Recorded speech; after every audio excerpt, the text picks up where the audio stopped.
Raichur, where dreams become direction.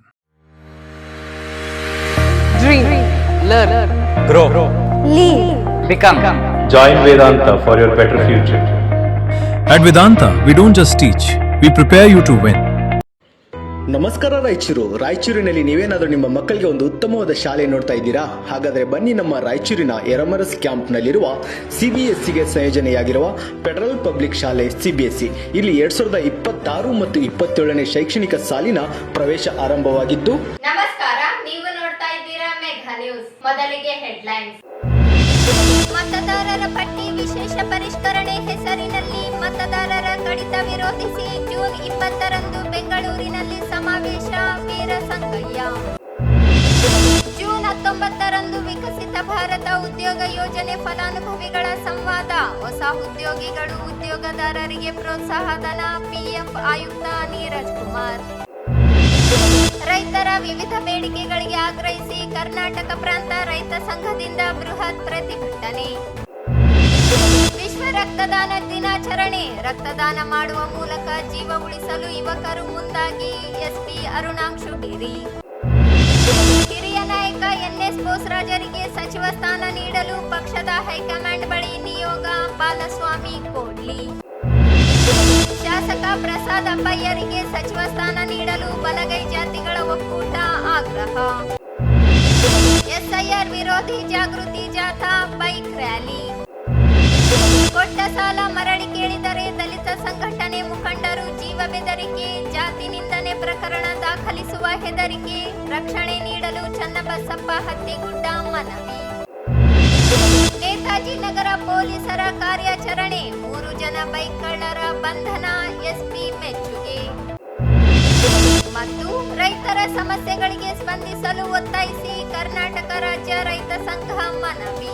ಮತದಾರರ ಪಟ್ಟಿ ವಿಶೇಷ ಪರಿಷ್ಕರಣೆ ಹೆಸರಿನಲ್ಲಿ ಮತದಾರರ ಹಕ್ಕು ಕಸಿಯುವ ಹುನ್ನಾರ ನಡೆಯುತ್ತಿದ್ದು ದೇಶಕ್ಕೆ ಅಪಾಯ ತಂದೊಡ್ಡಿದ್ದು ಜನರಲ್ಲಿ ಜಾಗೃತಿ ಮೂಡಿಸಲು ರಾಜ್ಯಾದ್ಯಂತ 5 ಮಾರ್ಗಗಳಲ್ಲಿ ಜಾಗೃತಿ ಜಾಥಾ ಪ್ರಾರಂಭವಾಗಿದ್ದು ಜೂನ್ 20ರಂದು ಬೆಂಗಳೂರಿನಲ್ಲಿ SIR ವಿರೋಧಿ ಬೃಹತ್ ಸಮಾವೇಶ ಆಯೋಜಿಸಲಾಗಿದೆ ಎಂದು SIR ವಿರೋಧಿ ಕರ್ನಾಟಕ ಸಂಚಾಲಕ ವೀರ ಸಂಗಯ್ಯ ಹೇಳಿದರು.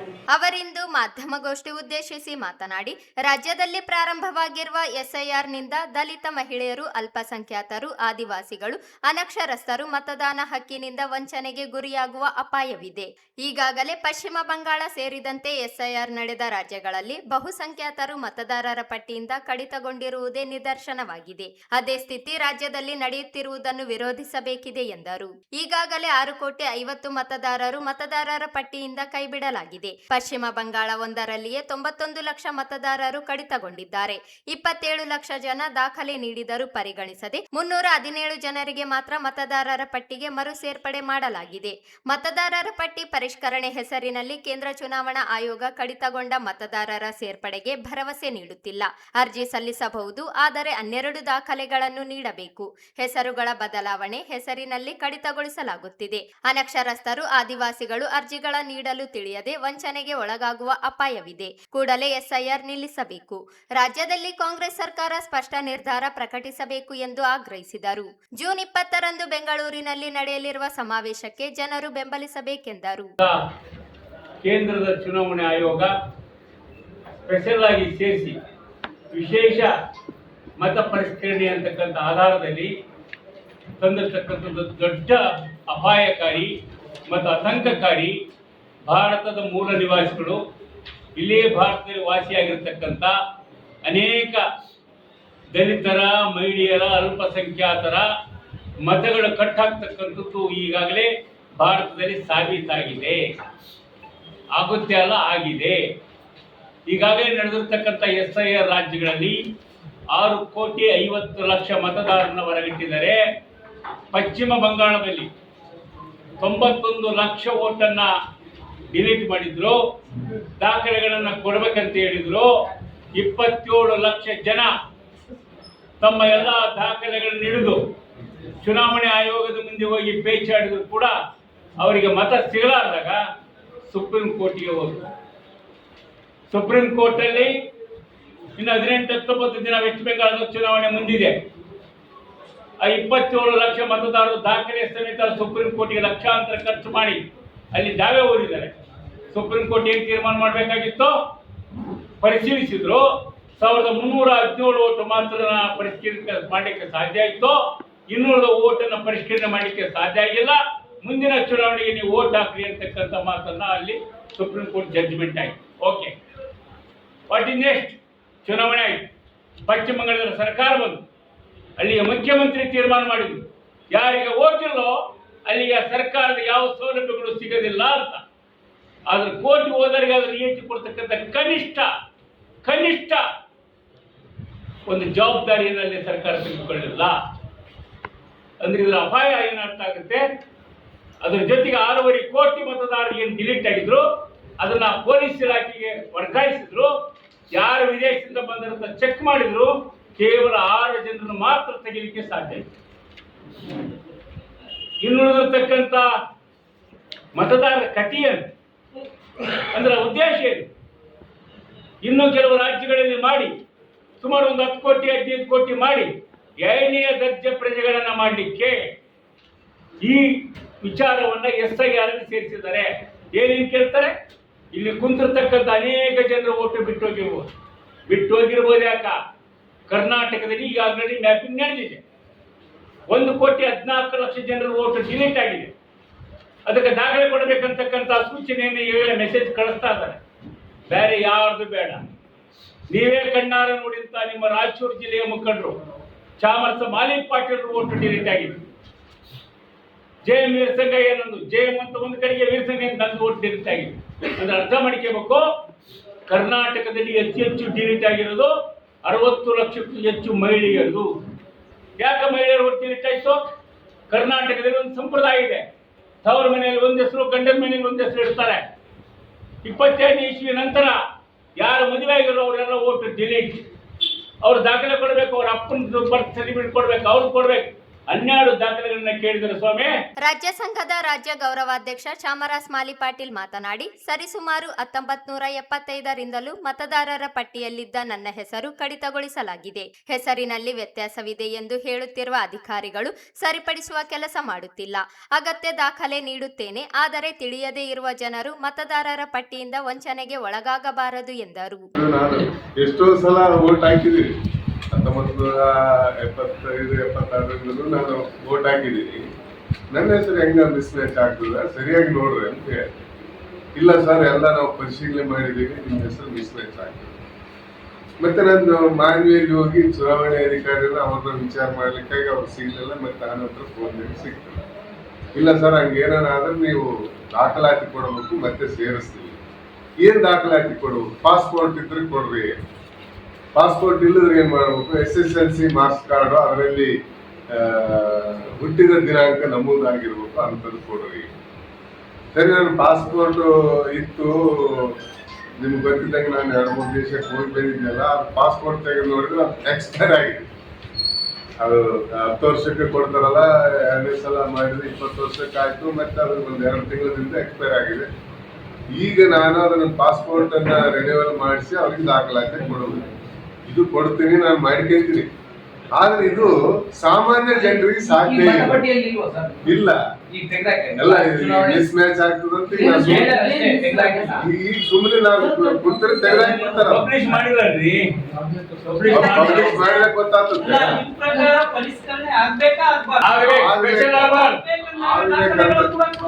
ಯಾರು ಬೇಡ ಅಂದ್ರು ಅಲ್ಲ. ಈಗ ಸರಿ, ನನ್ನಲ್ಲಿ ಒಂದು ವಿಚಾರ ಪ್ರಶ್ನೆ ಅದಲ್ಲ, ನನ್ನಲ್ಲಿ ಪಾಸ್ಪೋರ್ಟ್ ಇದೆ, SSLC ಪಾಸ್ ಆಗಿದೆ, ಕೊಡ್ತೀನಿ. ಸಾಮಾನ್ಯ ಜನರು ಅನಕ್ಷರಸ್ಥರಿಗೆ ಕೊಡ್ತಾರ.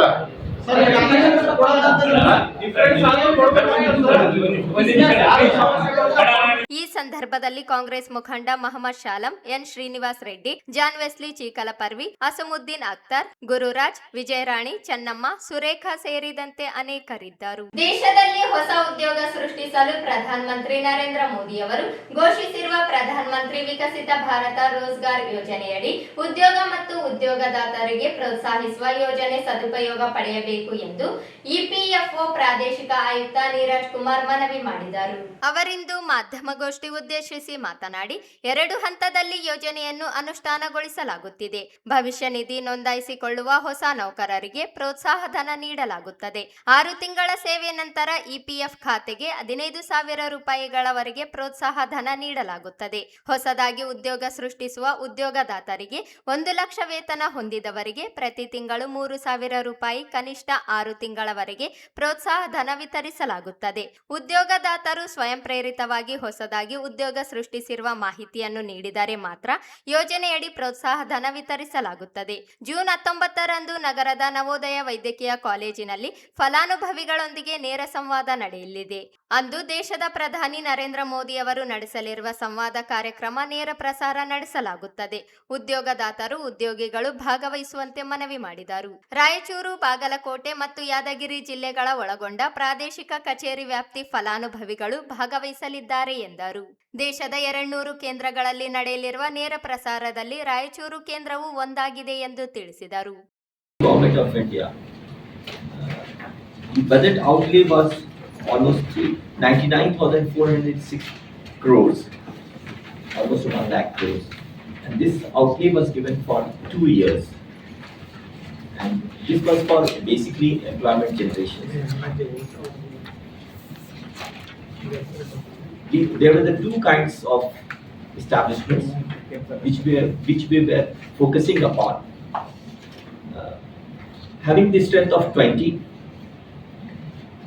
there is a requirement of 2 employee additional, and for more than 50, it's 5. So that is the baseline that has to be followed. Since it has already been launched, and we are already on the way, and we are traveling across with the scheme, and there are the many benefits that we have already given. And by way of that, Honorable Prime Minister is going to address the beneficiaries on 19th of June at Vigyan Bhavan. Honorable Prime Minister is going to also release the benefits to the beneficiaries who are due for getting the benefits directly through DBT. That's a direct bank transfer. These interactions the Honorable Prime Minister is going to do with all dignitaries, employees, stakeholders there at Vigyan Bhavan. That's going to happen by around 5:20 p.m. And across the nation, we are going to have 200 more locations venue where the industrial clusters are there, the district headquarters, where we are organizing the similar venue where we are organizing this event. In this event itself,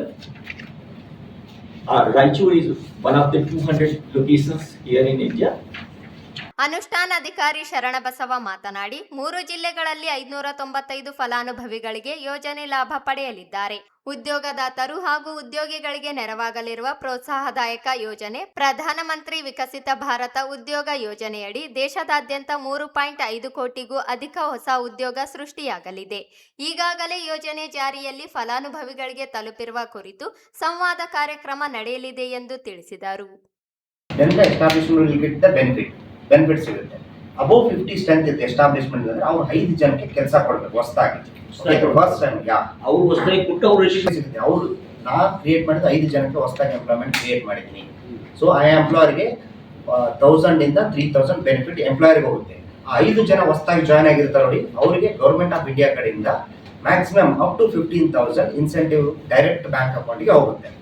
okay, 15,000. ಆ 15,000 will be given in 2 instalments. After 6 month half amount, another half amount after 6 month ಆಗಿರುತ್ತೆ. ಅದನ್ನೇ sir ಹೇಳಿದ್ದು. ಅವ್ರ ಎಸ್ಟಾಬ್ಲಿಷ್ಮೆಂಟ್ಗೆ suppose ನಾನು ಹೊಸ employee join ಆಗ್ತಾ ಇದ್ದೀನಿ, establishment ಹೋಗ್ತೀನಿ ನಾನು, ಎಂಪ್ಲಾಯರ್ ಹೇಳ್ತಾರೆ ನೀವು ಉಮಂಗ್ ಆ್ಯಪ್ ಓಪನ್ ಮಾಡಿ, ಅದರಲ್ಲಿ ಅವ್ರ ಆಧಾರ್ ನಂಬರು, ಮೊಬೈಲ್ ನಂಬರ್ ಎಲ್ಲ ಫೀಡ್ ಮಾಡಿಬಿಟ್ಟು ಒಂದು ಮೆಂಬರ್ ಐಡಿ ಅಂತ ಹೇಳಿದ್ರೆ UN ನಂಬರ್ ಜನರೇಟ್ ಆಗುತ್ತೆ. ಸೊ ಅದರಿಂದ ಎಸ್ಟಾಬ್ಲಿಷ್ಮೆಂಟ್ ಲಿಂಕ್ ಆಗುತ್ತೆ. ಲಿಂಕ್ ಆದ ತಕ್ಷಣ ನಮ್ಮ ಸಿಸ್ಟಮಲ್ಲಿ ರಿಫ್ಲೆಕ್ಟ್ ಆಗುತ್ತೆ. Such employee joint such establishment ಅಂತ ನಮಗೆ ರಿಫ್ಲೆಕ್ಟ್ ಆಗುತ್ತೆ ನಮ್ಮ ಸಿಸ್ಟಮ್. ಓಲ್ಡ್ ಎಂಪ್ಲಾಯರ್ಸ್ ಪಾರ್ಟಿಯಲ್ಲಿ Okay, employees. First, this is the scheme is for incentivizing the new employees. Only new employees ಮಾತ್ರ. New employees. But part B ಅಲ್ಲಿ suppose part B ಅಲ್ಲಿ old employee join ಆಗ್ತಾರೆ. Suppose ಬೇರೆ ಕಡೆ work ಮಾಡಿ ಇಲ್ಲಿ ಬಂದು ವರ್ಕ್ ಜಾಯ್ನ್ ಆಗ್ತಾರೆ. ಪಾರ್ಟ್ ಬಿ ಎಂಪ್ಲಾಯರ್ ಬೆನಿಫಿಟ್ ಇದೆ. ಸಪೋಸ್ ನಾನು ಎಲ್ಲೋ ಬೇರೆ ಕಡೆ ಕೆಲಸ ಮಾಡಿ ಇಲ್ಲಿ ಬಂದು ಜಾಯ್ನ್ ಆಗಿದೆ. ನಾನು ಕೆಲಸ ಜಾಯ್ನ್ ಆದ್ರೆ ಎಂಪ್ಲಾಯರ್ ನನಗೆ ಎಂಪ್ಲಾಯ್ಮೆಂಟ್ ಕೊಟ್ಟಿದ್ದಾನೆ. But employer benefit again is not only giving the employment the fresh employees but rejoinings also. ರೀಜಾಯ್ನಿಂಗ್ಗಳಿಗೆ ಬೆನಿಫಿಟ್ ಸಿಗಲ್ಲ ಬಟ್ ಎಂಪ್ಲಾಯರ್ ತಗೊಳ್ತಾರೆ. ಯಾಕಂದ್ರೆ ಅವ್ರು ಅಲ್ಟಿಮೇಟ್ಲಿ ಒಂದು ಜಾಬ್ ಕೊಡ್ತಾ ಇದ್ದಾರಲ್ವಾ, ಅವರಿಗೆ ಮಂತ್ಲಿ ಇನ್ಸೆಂಟಿವ್ ಸಿಗುತ್ತೆ. ಎಷ್ಟು ತಿಂಗಳ ರಿಟೈರ್ ಮಾಡ್ಕೊಳ್ತಾರೆ ಅದ್ರ ತಕ್ಕಂತ ಎಂಪ್ಲಾಯರ್ಗೆ ಮಂತ್ಲಿ ರಿಟೈರ್ ಸಿಗುತ್ತೆ. ನಮ್ಮ ರೀಜನ್ ಎಷ್ಟು ಜನ ಅಪ್ಲಿಕೇಶನ್ ಮಾಡಿದ್ವಿ ಸರ್? ನಮ್ಮಲ್ಲಿ ಜಾಬ್ಸ್ ನಮ್ಮಲ್ಲಿ ಮೂರಲ್ಲಿ ಬರುತ್ತೆ. ನಮ್ಮಲ್ಲಿ ಅಪ್ರಾಕ್ಸಿಮೇಟ್ಲಿ. ಈ ಸಂದರ್ಭದಲ್ಲಿ ಲೆಕ್ಕಾಧಿಕಾರಿ ರಾಘವೇಂದ್ರ ರಾವ್ ಕುಲಕರ್ಣಿ ಇದ್ದರು. ರೈತರಿಗೆ ಗುಣಮಟ್ಟದ ಬೀಜ ಹಾಗೂ ರಸಗೊಬ್ಬರವನ್ನು ಸಮರ್ಪಕವಾಗಿ ಪೂರೈಸಬೇಕು. ಬಡ ನಿವೇಶನ ರಹಿತ ಕುಟುಂಬಗಳಿಗೆ ಮನೆ ನಿವೇಶನ ಮತ್ತು ಹಕ್ಕುಪತ್ರಗಳನ್ನು ವಿತರಿಸಬೇಕು ಸೇರಿದಂತೆ ವಿವಿಧ ಜನಪರ ಬೇಡಿಕೆಗಳ ಈಡೇರಿಕೆಗೆ ಆಗ್ರಹಿಸಿ ಕರ್ನಾಟಕ ಪ್ರಾಂತ ರೈತ ಸಂಘ ಜಿಲ್ಲಾ ಸಮಿತಿ ನೇತೃತ್ವದಲ್ಲಿ ಮಂಗಳವಾರ ಬೃಹತ್ ಪ್ರತಿಭಟನಾ ಮೆರವಣಿಗೆ ಹಾಗೂ ಧರಣಿ ಸತ್ಯಾಗ್ರಹ ನಡೆಸಿತು. ನಗರದ ವಾಲ್ಮೀಕಿ ವೃತ್ತದಿಂದ ಆರಂಭವಾದ ಪ್ರತಿಭಟನಾ ಮೆರವಣಿಗೆಯಲ್ಲಿ ರೈತರು, ಕೃಷಿ ಕೂಲಿಕಾರರು ಹಾಗೂ ವಿವಿಧ ಗ್ರಾಮಗಳ ನಿವಾಸಿಗಳು ಭಾಗವಹಿಸಿ ಘೋಷಣೆಗಳನ್ನು ಕೂಗುತ್ತಾ ಟಿಪ್ಪು ಸುಲ್ತಾನ್ ಉದ್ಯಾನವನದವರೆಗೆ ಮೆರವಣಿಗೆ ನಡೆಸಿದರು. ಬಳಿಕ ಜಿಲ್ಲಾ ಆಡಳಿತ ಭವನದ ಮುಂಭಾಗದಲ್ಲಿ ಧರಣಿ ನಡೆಸಿ ಜಿಲ್ಲಾಡಳಿತದ ಮೂಲಕ ಸರ್ಕಾರಕ್ಕೆ ಮನವಿ ಸಲ್ಲಿಸಿದರು. ಮುಂಗಾರು ಆರಂಭವಾಗಿದ್ದರೂ ಜಿಲ್ಲೆಯ ಹಲವು ಭಾಗಗಳಲ್ಲಿ ರೈತರಿಗೆ ಗುಣಮಟ್ಟದ ಬೀಜ ಮತ್ತು ರಸಗೊಬ್ಬರಗಳು ಸಮರ್ಪಕವಾಗಿ ದೊರೆಯುತ್ತಿಲ್ಲ. ಕೆಲ ವ್ಯಾಪಾರಿಗಳು ಕೃತಕ ಅಭಾವ ಸೃಷ್ಟಿಸಿ ಹೆಚ್ಚಿನ ಬೆಲೆಗೆ ಮಾರಾಟ ಮಾಡುತ್ತಿರುವ ಬಗ್ಗೆ ದೂರುಗಳು ಕೇಳಿ ಬರುತ್ತಿವೆ. ಜಿಲ್ಲಾಡಳಿತ ತಕ್ಷಣ ಮಧ್ಯಪ್ರವೇಶಿಸಿ ಎಲ್ಲಾ ತಾಲೂಕುಗಳಲ್ಲಿ ರೈತರಿಗೆ ಎಂಆರ್ಪಿ ದರದಲ್ಲಿ ಅಗತ್ಯ ಪ್ರಮಾಣದ ಬೀಜ ಮತ್ತು ರಸಗೊಬ್ಬರ ಲಭ್ಯವಾಗುವಂತೆ ಕ್ರಮ ಕೈಗೊಳ್ಳಬೇಕು ಎಂದು ಒತ್ತಾಯಿಸಿದರು. ರಾಯಚೂರು ಜಿಲ್ಲೆಯಲ್ಲಿ ಸರ್ಕಾರ ಎಂಎಸ್ಪಿ ದರದಲ್ಲಿ ಖರೀದಿಸಿರುವ ಜೋಳದ ಬಾಕಿ ಹಣವನ್ನು ಇನ್ನೂ ಅನೇಕ ರೈತರಿಗೆ ಪಾವತಿಸಿಲ್ಲ. ಬಾಕಿ ಮೊತ್ತವನ್ನು ಕೂಡಲೇ ಬಿಡುಗಡೆ ಮಾಡಬೇಕು ಎಂದು ಆಗ್ರಹಿಸಿದರು. ರಾಜ್ಯದಲ್ಲಿ ವಿದ್ಯುತ್ ವಿತರಣೆಯನ್ನು ಹಿಂದಿನಂತೆ ಜೆಸ್ಕಾಂ ಮೂಲಕವೇ ಮುಂದುವರಿಸಬೇಕು. ಟಾಟಾ ಪವರ್ಗೆ ವಿದ್ಯುತ್ ವಿತರಣೆಯ ಜವಾಬ್ದಾರಿ ನೀಡಬಾರದು ಹಾಗೂ ವಿದ್ಯುತ್ ಖಾಸಗೀಕರಣ ಪ್ರಸ್ತಾಪವನ್ನು ಕೈಬಿಡಬೇಕು ಎಂದು ಒತ್ತಾಯಿಸಿದರು. ನಗರ ಹಾಗೂ ಗ್ರಾಮೀಣ ಪ್ರದೇಶಗಳ ನಿವೇಶನ ರಹಿತ ಬಡ ಕುಟುಂಬಗಳಿಗೆ ಆಶ್ರಯ ಯೋಜನೆಯಡಿ ನಿವೇಶನ ಮಂಜೂರು ಮಾಡಬೇಕು. ಹಲವು ವರ್ಷಗಳಿಂದ ಸರ್ಕಾರಿ ಜಾಗ ಹಾಗೂ ಆಶ್ರಯ ಕಾಲೋನಿಗಳಲ್ಲಿ ವಾಸಿಸುತ್ತಿರುವ ಕುಟುಂಬಗಳಿಗೆ ಹಕ್ಕುಪತ್ರ ನೀಡಿ ಕುಡಿಯುವ ನೀರು, ರಸ್ತೆ, ಚರಂಡಿ, ಬೀದಿ ದೀಪ ಸೇರಿದಂತೆ ಮೂಲಭೂತ ಸೌಕರ್ಯಗಳನ್ನು ಒದಗಿಸಬೇಕು ಎಂದು ಆಗ್ರಹಿಸಿದರು.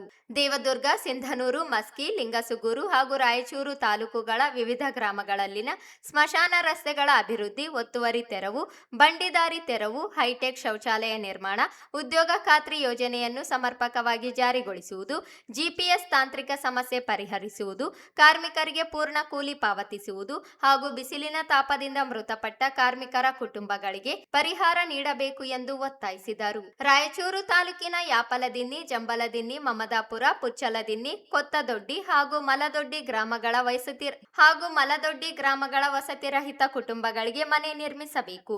ಕೊತ್ತದೊಡ್ಡಿ ಹಾಗೂ ಹೆಗ್ಗಸನಹಳ್ಳಿ ಗ್ರಾಮಗಳಿಗೆ ಸಾರ್ವಜನಿಕ ಸ್ಮಶಾನ ಭೂಮಿ ಮಂಜೂರು ಮಾಡಬೇಕು. ಯಾಪಲದಿನ್ನಿ, ಮಮದಾಪುರ ಹಾಗೂ ಯರಗುಂಟ ಗ್ರಾಮಗಳ ಸಾರ್ವಜನಿಕ ಸ್ಮಶಾನ ಭೂಮಿಯ ಒತ್ತುವರಿಯನ್ನು ತೆರವುಗೊಳಿಸಬೇಕು ಎಂದರು.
ಎಲ್ಲ ನಿವೇಶನ ರೈತರಿಗೆ ನಿವೇಶನ ಕೊಡಲೇಬೇಕು. ಕೂಲಿ 700 ರೂಪಾಯಿಗೆ ಹೆಚ್ಚಳ ಆಗಲೇಬೇಕು. ಇವತ್ತು ಕರ್ನಾಟಕ ಪ್ರಾಂತ ರೈತರು ಬೇಡಿಕೆಗಳಿಗೆ ಅನುಗುಣವಾಗಿ ಗೊಬ್ಬರ ಬೀಜ ಕೊಡಬೇಕು. ಮನೆ ನಿವೇಶನ ಇಲ್ಲದವರಿಗೆ ಮನೆ ನಿವೇಶನ ವಾಸ ಮಾಡ್ತಕ್ಕಂಥ ಎಲ್ಲರಿಗೂ ಕೂಡ ಹಕ್ಕುಪತ್ರಗಳನ್ನು ಕೊಡಬೇಕು ಅನ್ನುವಂತ ಬೇಡಿಕೆಗಳ ಜೊತೆಗೆ ಗ್ರಾಮೀಣ ಪ್ರದೇಶದಲ್ಲಿ ಉದ್ಯೋಗ ಖಾತ್ರಿ ಯೋಜನೆ ಎಲ್ಲ ಹಳ್ಳಿಗಳಲ್ಲಿ ನಿವೇಶನ ಮತ್ತು ನಿವೇಶನಕ್ಕೆ ದಾರಿಯನ್ನು ಕೊಡಲೇಬೇಕು. ಅಕ್ರಮವಾಗಿ ರೈತರ ಹೊಲಗಳಲ್ಲಿ ದಾರಿಯನ್ನು ಮಾಡಿರ್ತಕ್ಕಂಥವ್ರ ಮೇಲೆ ಕ್ರಮಗಳನ್ನು ತೆಗೆದುಕೊಳ್ಳಲೇಬೇಕು. 1 ಲಕ್ಷದಂತೆ ಸರ್ಕಾರ ಸಹಾಯಧನ ಕೊಡಲೇಬೇಕು. ಏನೇ ಬರಲಿ ಕರ್ನಾಟಕ ಪ್ರಾಂತ ರೈತ ಸಂಘದ ಹೋರಾಟಕ್ಕೆ ಜಿಲ್ಲೆಯಲ್ಲಿ ಉದ್ಯೋಗ ಖಾತ್ರಿ ಯೋಜನೆಯನ್ನು ಸಮರ್ಪಕವಾಗಿ ಜಾರಿ ಜೋಳವನ್ನು ಮಾರಾಟ ಮಾಡಿದಂತ ಪ್ರತಿಭಟನೆಯಲ್ಲಿ ಕರ್ನಾಟಕ ಕೃಷಿ ಕೂಲಿಕಾರ ಮತ್ತು ಗ್ರಾಮೀಣ ಕಾರ್ಮಿಕರ ಸಂಘದ ರಾಜ್ಯಾಧ್ಯಕ್ಷ ಚಂದ್ರಪ್ಪ, ಬಸವಂತರಾಯ ಗೌಡ, ನರಸಣ್ಣ ನಾಯಕ, ಚನ್ನಪ್ಪ ಆನೆಗುಂದಿ, ಕೆಜಿ ವೀರೇಶ್, ಕರಿಯಪ್ಪ ಅಚ್ಚೊಳ್ಳಿ, ರಂಗನಗೌಡ, ದೇವೇಂದ್ರ ಗೌಡ, ಶಬ್ಬೀರ್ ಜಾಲಹಳ್ಳಿ, ಎಚ್ ಪದ್ಮ, ಪೆಂಚಲಯ್ಯ, ರಂಗಪ್ಪ ಯಾಪಲದಿನ್ನಿ ಸೇರಿದಂತೆ ರೈತರು, ಕೃಷಿ ಕೂಲಿಕಾರರು ಮತ್ತು ವಿವಿಧ ಗ್ರಾಮಗಳ ಸಾರ್ವಜನಿಕರು ಪ್ರತಿಭಟನೆಯಲ್ಲಿ ಭಾಗವಹಿಸಿದ್ದರು. ಜಿಲ್ಲೆಯಲ್ಲಿ ರಸ್ತೆ ಅಪಘಾತಗಳ ಸಂಖ್ಯೆ ಹೆಚ್ಚಾಗುತ್ತಿದ್ದು, ಚಿಕಿತ್ಸೆ ವೇಳೆ ರಕ್ತದ ಕೊರತೆಯಿಂದ ಕೆಲವರು ಪ್ರಾಣ ಕಳೆದುಕೊಳ್ಳುತ್ತಿರುವುದು ಆತಂಕಕಾರಿ ಸಂಗತಿಯಾಗಿದೆ ಎಂದು ಜಿಲ್ಲಾ ಪೊಲೀಸ್ ವರಿಷ್ಠಾಧಿಕಾರಿ ಅರುಣಾಂಶು ಗಿರಿ ಹೇಳಿದರು. ಅವರಿಂದು ನಗರದ ಆರೋಗ್ಯ ಮತ್ತು ಕುಟುಂಬ ಕಲ್ಯಾಣ ಇಲಾಖೆ ಮುಂಭಾಗದಲ್ಲಿ ಜಿಲ್ಲಾಡಳಿತ, ಜಿಲ್ಲಾ ಪಂಚಾಯತ್, ಜಿಲ್ಲಾ ಪೊಲೀಸ್ ಇಲಾಖೆ, ಕರ್ನಾಟಕ ರಾಜ್ಯ ಏಡ್ಸ್ ನಿಯಂತ್ರಣ ಸಂಸ್ಥೆ, ಜಿಲ್ಲಾ ಆರೋಗ್ಯ ಮತ್ತು ಕುಟುಂಬ ಕಲ್ಯಾಣ ಇಲಾಖೆ, ಜಿಲ್ಲಾ ಏಡ್ಸ್ ತಡೆ ಮತ್ತು ನಿಯಂತ್ರಣ ಘಟಕ, ರಿಮ್ಸ್ ಆಸ್ಪತ್ರೆ, ನವೋದಯ ಆಸ್ಪತ್ರೆ,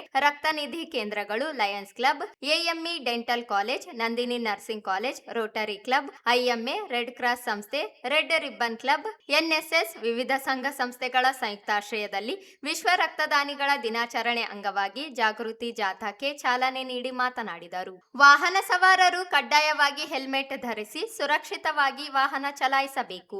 ರಕ್ತದ ಅವಶ್ಯಕತೆ ಹೆಚ್ಚಿರುವುದರಿಂದ ಜನರು ಸ್ವಯಂ ಪ್ರೇರಿತರಾಗಿ ರಕ್ತದಾನಕ್ಕೆ ಮುಂದಾಗಬೇಕು ಎಂದರು. ವಿಶೇಷವಾಗಿ ಎ ನೆಗೆಟಿವ್, ಬಿ ನೆಗೆಟಿವ್ ಹಾಗೂ ಎಬಿ ನೆಗೆಟಿವ್ ಸೇರಿದಂತೆ ಅಪರೂಪದ ರಕ್ತ ಗುಂಪು ಹೊಂದಿರುವವರು ರಕ್ತದಾನ ಮಾಡುವ ಮೂಲಕ ಅಮೂಲ್ಯ ಜೀವಗಳನ್ನು ಉಳಿಸಬಹುದು ಎಂದು ತಿಳಿಸಿದರು. ನಾನು ಈಗಾಗಲೇ 60 ಬಾರಿ ರಕ್ತದಾನ ಮಾಡಿದ್ದೇನೆ. ಸಾರ್ವಜನಿಕರು ರಕ್ತದಾನ ಮಾಡಲು ಮುಂದೆ ಬರಬೇಕು ಎಂದು ಹೇಳಿದರು.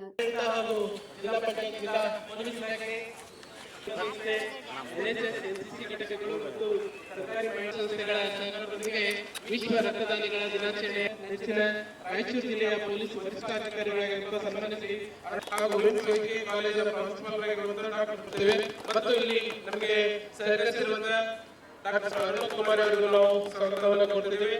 ಹಾಗೆ ಸ್ವಾಗತವನ್ನು ಕೊಡ್ತಿದ್ದೇವೆ ಮತ್ತು ಸ್ವಾಗತ ಕೊಡ್ತೇವೆ ಮತ್ತು ಜಿಲ್ಲಾ ಕುಟುಂಬ ಕಲ್ಯಾಣ ಕಾರ್ಯಕ್ರಮ. ಈ ವರ್ಷದ ಘೋಷಣೆ ಮಾನವೀಯತೆಯ ಒಂದು ಹನಿ ರಕ್ತ ನೀಡಿ ಜೀವ ಉಳಿಸಿ ಎಂಬ ಘೋಷವಾಕ್ಯದೊಂದಿಗೆ ಎಲ್ಲರ ರಕ್ತದಾನಿಗಳ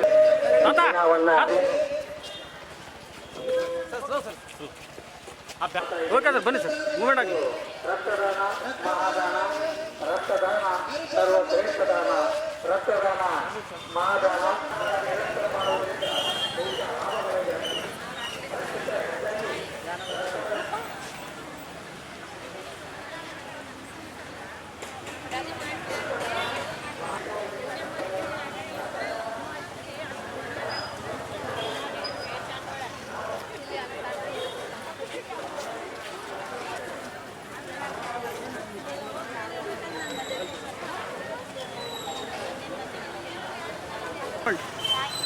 ಮೂಮೆಂಟ್ ಆಗಲಿ.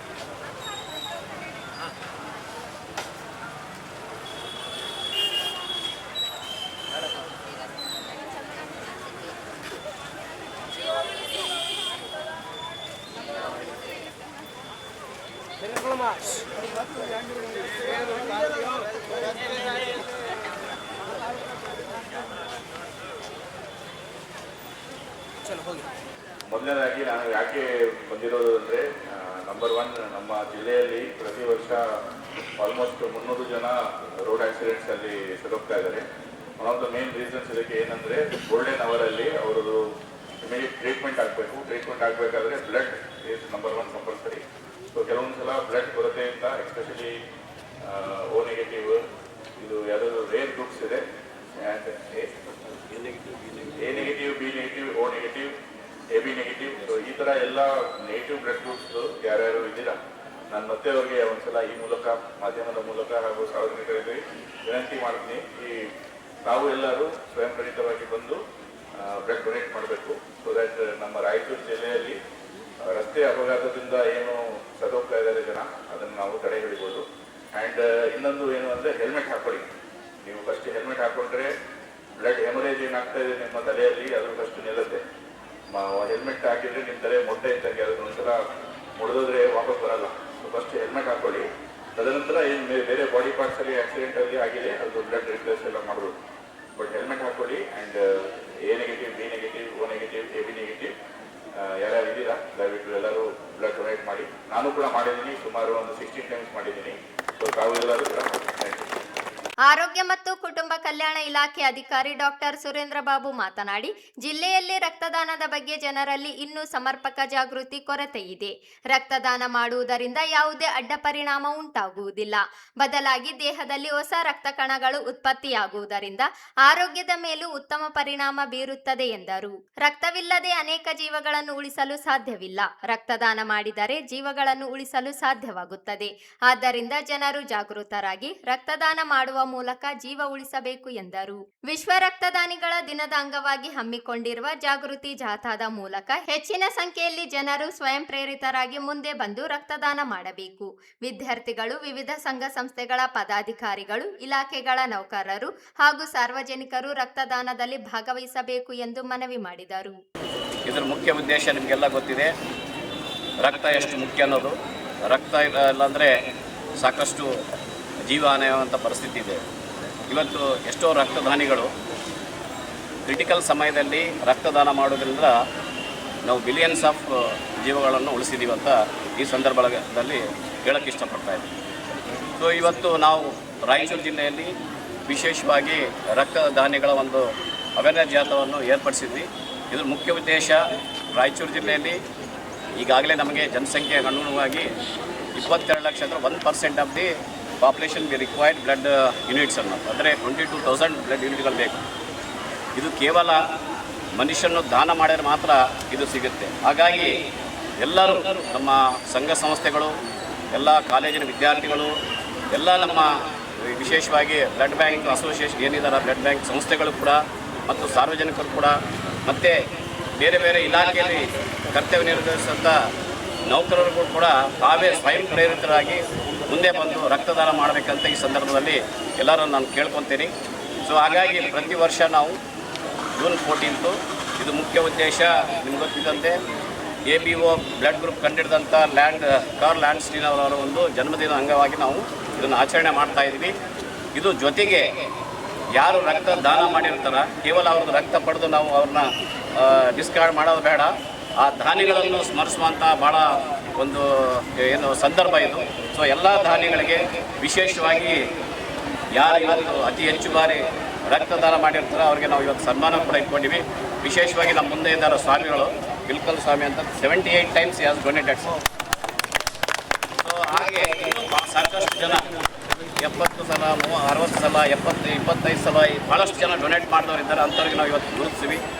ಇನ್ನೊಂದು ಸಲ ನಾನು ಎಲ್ಲರಲ್ಲಿ ಕೇಳೋದೇನೆಂದರೆ, ರಾಯಚೂರು ಜಿಲ್ಲೆಯಲ್ಲಿ ಅವೇರ್ನೆಸ್ ಕೊರತೆ ಇರ್ಬೋದು. ಹಾಗಾಗಿ ಇತ್ತೀಚಿನ ದಿನಗಳಲ್ಲಿ ರಕ್ತ ಡೊನೇಷನ್ ಕ್ಯಾಂಪ್ಸ್ ಕಡಿಮೆ ಆಗ್ತಾ ಇದ್ದಾವೆ. ಈ ಸಂದರ್ಭದಲ್ಲಿ ರಿಮ್ಸ್ ಪ್ರಾಚಾರ್ಯ Ramesh Keerthi, Gurudatta, doctor Shivakumar, Shakir Moinuddin, doctor Ganesh, RCH Nandita ಸೇರಿದಂತೆ ಆರೋಗ್ಯ ಇಲಾಖೆ ಅಧಿಕಾರಿಗಳು, ವಿವಿಧ ಕಾಲೇಜುಗಳ ವಿದ್ಯಾರ್ಥಿಗಳು ಭಾಗವಹಿಸಿದ್ದರು. ಅಭಿವೃದ್ಧಿಯ ಹರಿಕಾರ, ದೂರದೃಷ್ಟಿಯ ರಾಜಕಾರಣಿ, ಮಾಜಿ ಸಚಿವ NS ಬೋಸರಾಜರಿಗೆ ಸಚಿವ ಸಂಪುಟದಲ್ಲಿ ಮರು ಸೇರ್ಪಡೆ ಮಾಡಿಕೊಳ್ಳಬೇಕು ಎಂದು ಕೆಪಿಸಿಸಿ ಪ್ರಚಾರ ಸಮಿತಿ ರಾಜ್ಯ ಸಂಯೋಜಕ ಬಾಲಸ್ವಾಮಿ ಕೋಡ್ಲಿ ಆಗ್ರಹಿಸಿದರು. ಅವರಿಂದು ಮಾಧ್ಯಮಗೋಷ್ಠಿ ಉದ್ದೇಶಿಸಿ ಮಾತನಾಡಿ, ಮಾಡಿ ನಗರ ಸೇರಿದಂತೆ ಜಿಲ್ಲೆಯ ಅಭಿವೃದ್ಧಿ ಹಾಗೂ ಪಕ್ಷದ ಸಂಘಟನೆಗೆ ಎನ್ಎಸ್ ಬೋಸರಾಜು ಇವರು ಕೊಡುಗೆ ಇದೆ. ಸರಿಸುಮಾರು 1931 ಕೋಟಿ ರೂಪಾಯಿ ಅಭಿವೃದ್ಧಿಗೆ ಅನುದಾನ ಮಂಜೂರು ಮಾಡಿಸುವಲ್ಲಿ ಬೋಸರಾಜ್ ಇವರ ಶ್ರಮವಿದೆ. ಸಣ್ಣ ನೀರಾವರಿ ಸಚಿವರಾಗಿ ಅನೇಕ ಮಹತ್ತರ ಕಾರ್ಯಗಳನ್ನು ಕೈಗೊಂಡಿದ್ದು ಅವರನ್ನು ಸಚಿವ ಸಂಪುಟಕ್ಕೆ ಮರು ಸೇರ್ಪಡೆಗೆ ಪ್ರತಿ ವಿಧಾನಸಭಾ ಕ್ಷೇತ್ರದಿಂದ 3 ಜನ ಸೇರಿ ನಿಯೋಗ ಮುಖ್ಯಮಂತ್ರಿ ಹಾಗೂ ಎಐಸಿಸಿ ಅಧ್ಯಕ್ಷರನ್ನು ಭೇಟಿ ಮಾಡಿ ಒತ್ತಾಯಿಸುವುದಾಗಿ ಹೇಳಿದರು. ಕಳೆದ 53 ವರ್ಷಗಳಿಂದ ಕಾಂಗ್ರೆಸ್ ಪಕ್ಷದ ನಿಷ್ಠಾವಂತರ ಕಾರ್ಯಕರ್ತರಾಗಿ ಪಕ್ಷವನ್ನು ಅಧಿಕಾರಕ್ಕೆ ತರುವ ಜೊತೆಗೆ ಅನೇಕ ಹುದ್ದೆಗಳಲ್ಲಿ ಸೇವೆ ನೀಡಿದ್ದಾರೆ. ಕಾಡಾ ಅಧ್ಯಕ್ಷರಾಗಿ, ಎಚ್ಕೆಡಿಬಿ ಅಧ್ಯಕ್ಷರಾಗಿ, 2 ಬಾರಿ ಮಾನ್ವಿ ಶಾಸಕರಾಗಿ, 2 ಬಾರಿ ವಿಧಾನ ಪರಿಷತ್ ಸದಸ್ಯರಾಗಿ, ಮುಖ್ಯಮಂತ್ರಿಗಳ ಕಾರ್ಯದರ್ಶಿಯಾಗಿ, ಸಣ್ಣ ನೀರಾವರಿ ಸಚಿವರಾಗಿ ಸೇವೆ ನೀಡಿದ್ದಾರೆ. 16 ವರ್ಷಗಳಿಂದ ನಡೆಯದ ಇರುವ ಅಭಿವೃದ್ಧಿ ಕಾರ್ಯಗಳಿಗೆ ಚಾಲನೆ ದೊರಕಿಸಲು ಪ್ರಯತ್ನಿಸಿ ಯಶಸ್ವಿಯಾಗಿದ್ದಾರೆ. 34 ಕೋಟಿ ರೂಪಾಯಿ ವೆಚ್ಚದಲ್ಲಿ ರಾಯಚೂರು ನಗರ ಅಭಿವೃದ್ಧಿ, ನಿಂತು ಹೋಗಿದ್ದ ವಿಮಾನ ನಿಲ್ದಾಣ, ಮಹಾನಗರ ಪಾಲಿಕೆ ಮೇಲ್ದರ್ಜೆ, ಉಪ ಪ್ರಾದೇಶಿಕ ಕೇಂದ್ರ ಅಭಿವೃದ್ಧಿಗೆ 20 ಕೋಟಿ ರೂಪಾಯಿ ಅನುದಾನ, ಚೀಕಲಪರ್ವಿ ಬ್ಯಾರೇಜ್, ಮಾನ್ವಿ ತಾಲೂಕಿನ ಮುಷ್ಟೂರು ಸೇತುವೆ ನಿರ್ಮಾಣ ಸೇರಿದಂತೆ ಜಿಲ್ಲೆಯ ಅನೇಕ ಅಭಿವೃದ್ಧಿ ಕಾಮಗಾರಿಗಳನ್ನು ಕೈಗೊಳ್ಳಲು ಕಾರಣವಾಗಿದ್ದು, ಸಚಿವ ಸ್ಥಾನ ದೊರಕಿಸಿದ್ದಲ್ಲಿ ಮತ್ತಷ್ಟು ಅಭಿವೃದ್ಧಿಗೆ ಸಹಕಾರಿಯಾಗುತ್ತದೆ. ಸೇವಾ ಅನುಭವ ಹಾಗೂ ಪಕ್ಷದ ಸಂಘಟನಾತ್ಮಕವಾಗಿ ಬೆಳೆಯಲು ಸಹಕಾರಿಯಾಗಿರುವ ಎನ್ಎಸ್ ಬೋಸರಾಜು ಇವರಿಗೆ ಸಚಿವ ಸ್ಥಾನ ನೀಡುವಂತೆ ಮನವಿ ಮಾಡುವುದಾಗಿ ಹೇಳಿದರು. ರಾಜ್ಯ ಮುಖಂಡರು, ಈ ಜಿಲ್ಲೆಯ ಕಂಡಂತ ಅದ್ಭುತ ರಾಜಕಾರಣಿ,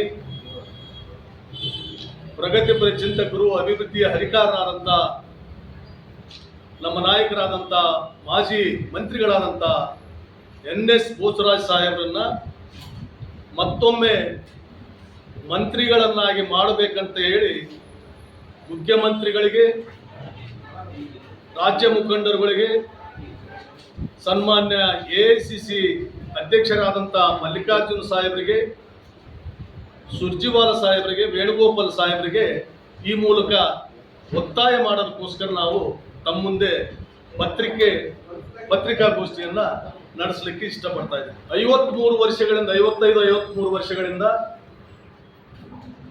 ಈ ಜಿಲ್ಲೆಯಲ್ಲಿ, ಈ ರಾಜ್ಯದಲ್ಲಿ ಕಾಂಗ್ರೆಸ್ ಪಕ್ಷದಲ್ಲಿ ನಿಷ್ಠಾವಂತ ಕಾರ್ಯಕರ್ತರಾಗಿ ಈ ರಾಜ್ಯದ, ಈ ಜಿಲ್ಲೆಯ ಅಭಿವೃದ್ಧಿಗೋಸ್ಕರ ಕಾಡಾ ಅಧ್ಯಕ್ಷರಾಗಿ, ಎಚ್ಕೆಡಿಬಿ ಅಧ್ಯಕ್ಷರಾಗಿ, 2 ಸಲ MLC ಆಗಿ, 2 ಸಲ ಮಾನ್ವಿ ಕ್ಷೇತ್ರದ ಶಾಸಕರಾಗಿ, ತದನಂತರದಲ್ಲಿ ಇತ್ತೀಚೆಗೆ ಸಣ್ಣ ನೀರಾವರಿ, ವಿಜ್ಞಾನ ಮತ್ತು ತಂತ್ರಜ್ಞಾನದ ಸಚಿವರಾಗಿ ಈ ರಾಜ್ಯದಲ್ಲಿ ಎಲ್ಲ ಸಚಿವರುಗಳಿಗಿಂತಲೂ ಹೆಚ್ಚಿನ ದೃಷ್ಟಿಕೋನದಲ್ಲಿ ಕೆಲಸ ಮಾಡಿರುವಂಥದ್ದು ಯಾರಾದರೂ ಇದ್ರೆ ಅದು ನಮ್ಮ ನಾಯಕರಾದಂಥ ಎನ್ಎಸ್ ಬೋಸರಾಜ್ ಸಾಹೇಬ್. ತಮ್ಮಲ್ಲಿ ಪ್ರಶ್ನೆ ಮೂಡಬಹುದು, ಯಾಕೆ ಮತ್ತೊಮ್ಮೆ ಅವರನ್ನೇ ಯಾಕೆ ಮಂತ್ರಿಗಳನ್ನಾಗಿ ಮಾಡಬೇಕನ್ನು. ತಮಗೆ ನಾನು ಸ್ಪಷ್ಟೀಕರಣ ಕೊಡಲಿಕ್ಕೆ ಇಷ್ಟಪಡ್ತಾ ಇದ್ದೀನಿ. ಮೊದಲನೇದಾಗಿ ಸುಮಾರು 70 ವರ್ಷಗಳಲ್ಲಿ ಏನು ಈ ಜಿಲ್ಲೆಯಲ್ಲಿ ಆಗಲಾರದಂಥ ಕೆಲಸಗಳನ್ನು ಮಾಡಿರುವಂಥದ್ದು, ಆ ಶ್ರೇಯಸ್ಸು ಎನ್ಎಸ್ ಬೋಸರಾಜ್ ಸಾಹೇಬರಿಗೆ ಸಲ್ಲುತ್ತೆ. ಈ ಸಂದರ್ಭದಲ್ಲಿ ಕಾಂಗ್ರೆಸ್ ಅಧ್ಯಕ್ಷ ಮರಿಸ್ವಾಮಿ ಗಟ್ಟು, ಅರುಣಾ ಚಂದ್ರ, ಪ್ರೀತಂ ಕೋಡ್ಲಿ ಇದ್ದರು. ಈಗ ಚಿಕ್ಕದೊಂದು break. Raichur, where dreams become direction. Dream, learn, Grow. lead, become. Join Vedanta for your better future. At Vedanta, we don't just teach, we prepare you to win. Science or commerce, BBA, BCA or BCom, your journey starts here. JEE, NEET, CA foundations from expert faculty with proven results. District topper from last 7 years, consistent results, trusted by Raichur. Don't just study, build your future. At Vedanta, start strong, finish ahead. ನಮಸ್ಕಾರ ರಾಯಚೂರಿನಲ್ಲಿ ನೀವೇನಾದರೂ ನಿಮ್ಮ ಮಕ್ಕಳಿಗೆ ಒಂದು ಉತ್ತಮವಾದ ಶಾಲೆ ನೋಡ್ತಾ ಇದ್ದೀರಾ? ಹಾಗಾದರೆ ಬನ್ನಿ ನಮ್ಮ ರಾಯಚೂರಿನ ಎರಮರಸ್ ಕ್ಯಾಂಪ್ನಲ್ಲಿರುವ CBSEಗೆ ಸಂಯೋಜನೆಯಾಗಿರುವ ಫೆಡರಲ್ ಪಬ್ಲಿಕ್ ಶಾಲೆ CBSE. ಇಲ್ಲಿ 2026 ಮತ್ತು 27ನೇ ಶೈಕ್ಷಣಿಕ ಸಾಲಿನ ಪ್ರವೇಶ ಆರಂಭವಾಗಿದ್ದು, ಈ ಶಾಲೆಯು ಉತ್ತಮವಾದ ವಾತಾವರಣ, ಹಸಿರು ಮತ್ತು ಆರೋಗ್ಯಕರ ವಾತಾವರಣದೊಂದಿಗೆ 9 ಎಕರೆ ಭೂಮಿಯನ್ನು ಹೊಂದಿದೆ. ಶಾಲಾ ಕಟ್ಟಡವು 56,000 ಚದರ ಅಡಿ ವಿಸ್ತೀರ್ಣವನ್ನು ಹೊಂದಿದ್ದು ಮತ್ತು ಪ್ರತಿ ತರಗತಿ ಕೊಠಡಿ ಗಾತ್ರ 26x27 ಅಡಿ ಹೊಂದಿದೆ. ಇಲ್ಲಿ ಸಂಪೂರ್ಣವಾಗಿ ಸುಸಜ್ಜಿತ ಕಂಪ್ಯೂಟರ್ ಲ್ಯಾಬ್ ಮತ್ತು ಸಂಯೋಜಿತ ವಿಜ್ಞಾನ ಪ್ರಯೋಗಾಲಯವನ್ನ ಹೊಂದಿದೆ. ಇಲ್ಲಿ ನಿಧಾನಗತಿಯಲ್ಲಿ ಕಲಿಯುವ ಮಕ್ಕಳಿಗೆ ಪರಿಹಾರ ಕ್ರಮಗಳನ್ನು ತೆಗೆದುಕೊಳ್ಳಲಾಗುತ್ತದೆ. ಶಾಲೆಯ ವಾತಾವರಣದಲ್ಲಿ ಶೈಕ್ಷಣಿಕ ವಾತಾವರಣವನ್ನು ಬೆಳೆಸುವುದು ಮುಖ್ಯ ಉದ್ದೇಶವಾಗಿರುತ್ತದೆ. ಇಲ್ಲಿ ಮಕ್ಕಳಿಗೆ ಅನುಕೂಲವಾಗಲು ಹಾಸ್ಟೆಲ್ ಸೌಲಭ್ಯಗಳನ್ನು ಕೂಡ ನೀಡಲಾಗಿದೆ. ಇಲ್ಲಿ ಮಕ್ಕಳಿಗೆ ವೈಯಕ್ತಿಕ ಮಾರ್ಗದರ್ಶನ ಮತ್ತು ಸಮಾಲೋಚನೆಯನ್ನ ನೀಡಲಾಗುತ್ತದೆ. ಇಲ್ಲಿ ಮಕ್ಕಳಿಗೆ ಉತ್ತಮವಾದ ಯೋಗ, ಕರಾಟೆ, ಸಂಗೀತ ಮತ್ತು ನೃತ್ಯ ಮತ್ತು ಪಠ್ಯೇತರ ಚಟುವಟಿಕೆಗಳ ಬಗ್ಗೆ ಜ್ಞಾನವನ್ನ ನೀಡಲಾಗುತ್ತದೆ. ಇಲ್ಲಿ ತರಬೇತಿ ಪಡೆದ ಅನುಭವಿ ಮತ್ತು ನವೀನ ಅಧ್ಯಾಪಕರು ಇದ್ದಾರೆ. ಹಾಗಾದರೆ ಇಂತಹ ಒಂದು ಉತ್ತಮ ಸೌಲಭ್ಯವನ್ನು ಹೊಂದಿರುವ ಶಾಲೆ ನಮ್ಮ ರಾಯಚೂರಿನಲ್ಲಿ ಇರುವಾಗ ತಡಮಾಡದೆ ತಮ್ಮ ಮಕ್ಕಳ ಪ್ರವೇಶಾತಿಯನ್ನ ಈಗಲೇ ಭೇಟಿ ನೀಡಿ ಪಡೆದುಕೊಳ್ಳಿ. ಬ್ರೇಕ್ನ ನಂತರ ಮೆಗಾ ನ್ಯೂಸ್ಗೆ ಸ್ವಾಗತ. ರಾಜ್ಯದ ಸಚಿವ ಸಂಪುಟದಲ್ಲಿ ಉತ್ತರ ಕರ್ನಾಟಕ ಏಕೈಕ ಬಲಗೈ ಶಾಸಕ ಪ್ರಸಾದ್ ಅಬ್ಬಯ್ಯ ಇವರಿಗೆ ಸಚಿವ ಸ್ಥಾನ ನೀಡಬೇಕೆಂದು ಬಲಗೈ ಜಾತಿಗಳ ಒಕ್ಕೂಟದ ಜಿಲ್ಲಾಧ್ಯಕ್ಷ ಭೀಮಣ್ಣ ಮಂಚಾಲ ಒತ್ತಾಯಿಸಿದರು. ಅವರಿಂದು ಮಾಧ್ಯಮಗೋಷ್ಠಿ ಉದ್ದೇಶಿಸಿ ಮಾತನಾಡಿ, ಕಳೆದ 32 ವರ್ಷಗಳಿಂದ ಉತ್ತರ ಕರ್ನಾಟಕ ಬೆಳಗಾವಿ ವಿಭಾಗದಲ್ಲಿ ಬಲಗೈ ಸಮುದಾಯದವರಿಗೆ ಸಚಿವ ಸ್ಥಾನ ದೊರಕಿಲ್ಲ. ಎಲ್ಲ ಸಮುದಾಯದವರೊಂದಿಗೆ ಉತ್ತಮ ಬಾಂಧವ್ಯ ಹೊಂದಿದ ಶಾಸಕರಾಗಿರುವ ಪ್ರಸಾದ್ ಅಬ್ಬಯ್ಯ ಇವರು ಪಕ್ಷದ ನಿಷ್ಠಾವಂತ ಕಾರ್ಯಕರ್ತರಾಗಿ ಸೇವೆ ಸಲ್ಲಿಸಿದ್ದಾರೆ. ಈಗಾಗಲೇ ಸಮುದಾಯದವರಿಗೆ ಸಚಿವ ಸ್ಥಾನ ನೀಡಿರುವ ಕಾರಣ ನೀಡಿದ ಜನಸಂಖ್ಯೆ ಆಧಾರದ ಮೇಲೆ ಪಕ್ಷ ಹಾಗೂ ಅಭಿವೃದ್ಧಿ ದೃಷ್ಟಿಯಿಂದ ಪ್ರಸಾದ್ ಅಬ್ಬಯ್ಯ ಇವರಿಗೆ ಸಚಿವ ಸ್ಥಾನ ನೀಡಬೇಕು ಎಂದು ಮನವಿ ಮಾಡಿದರು.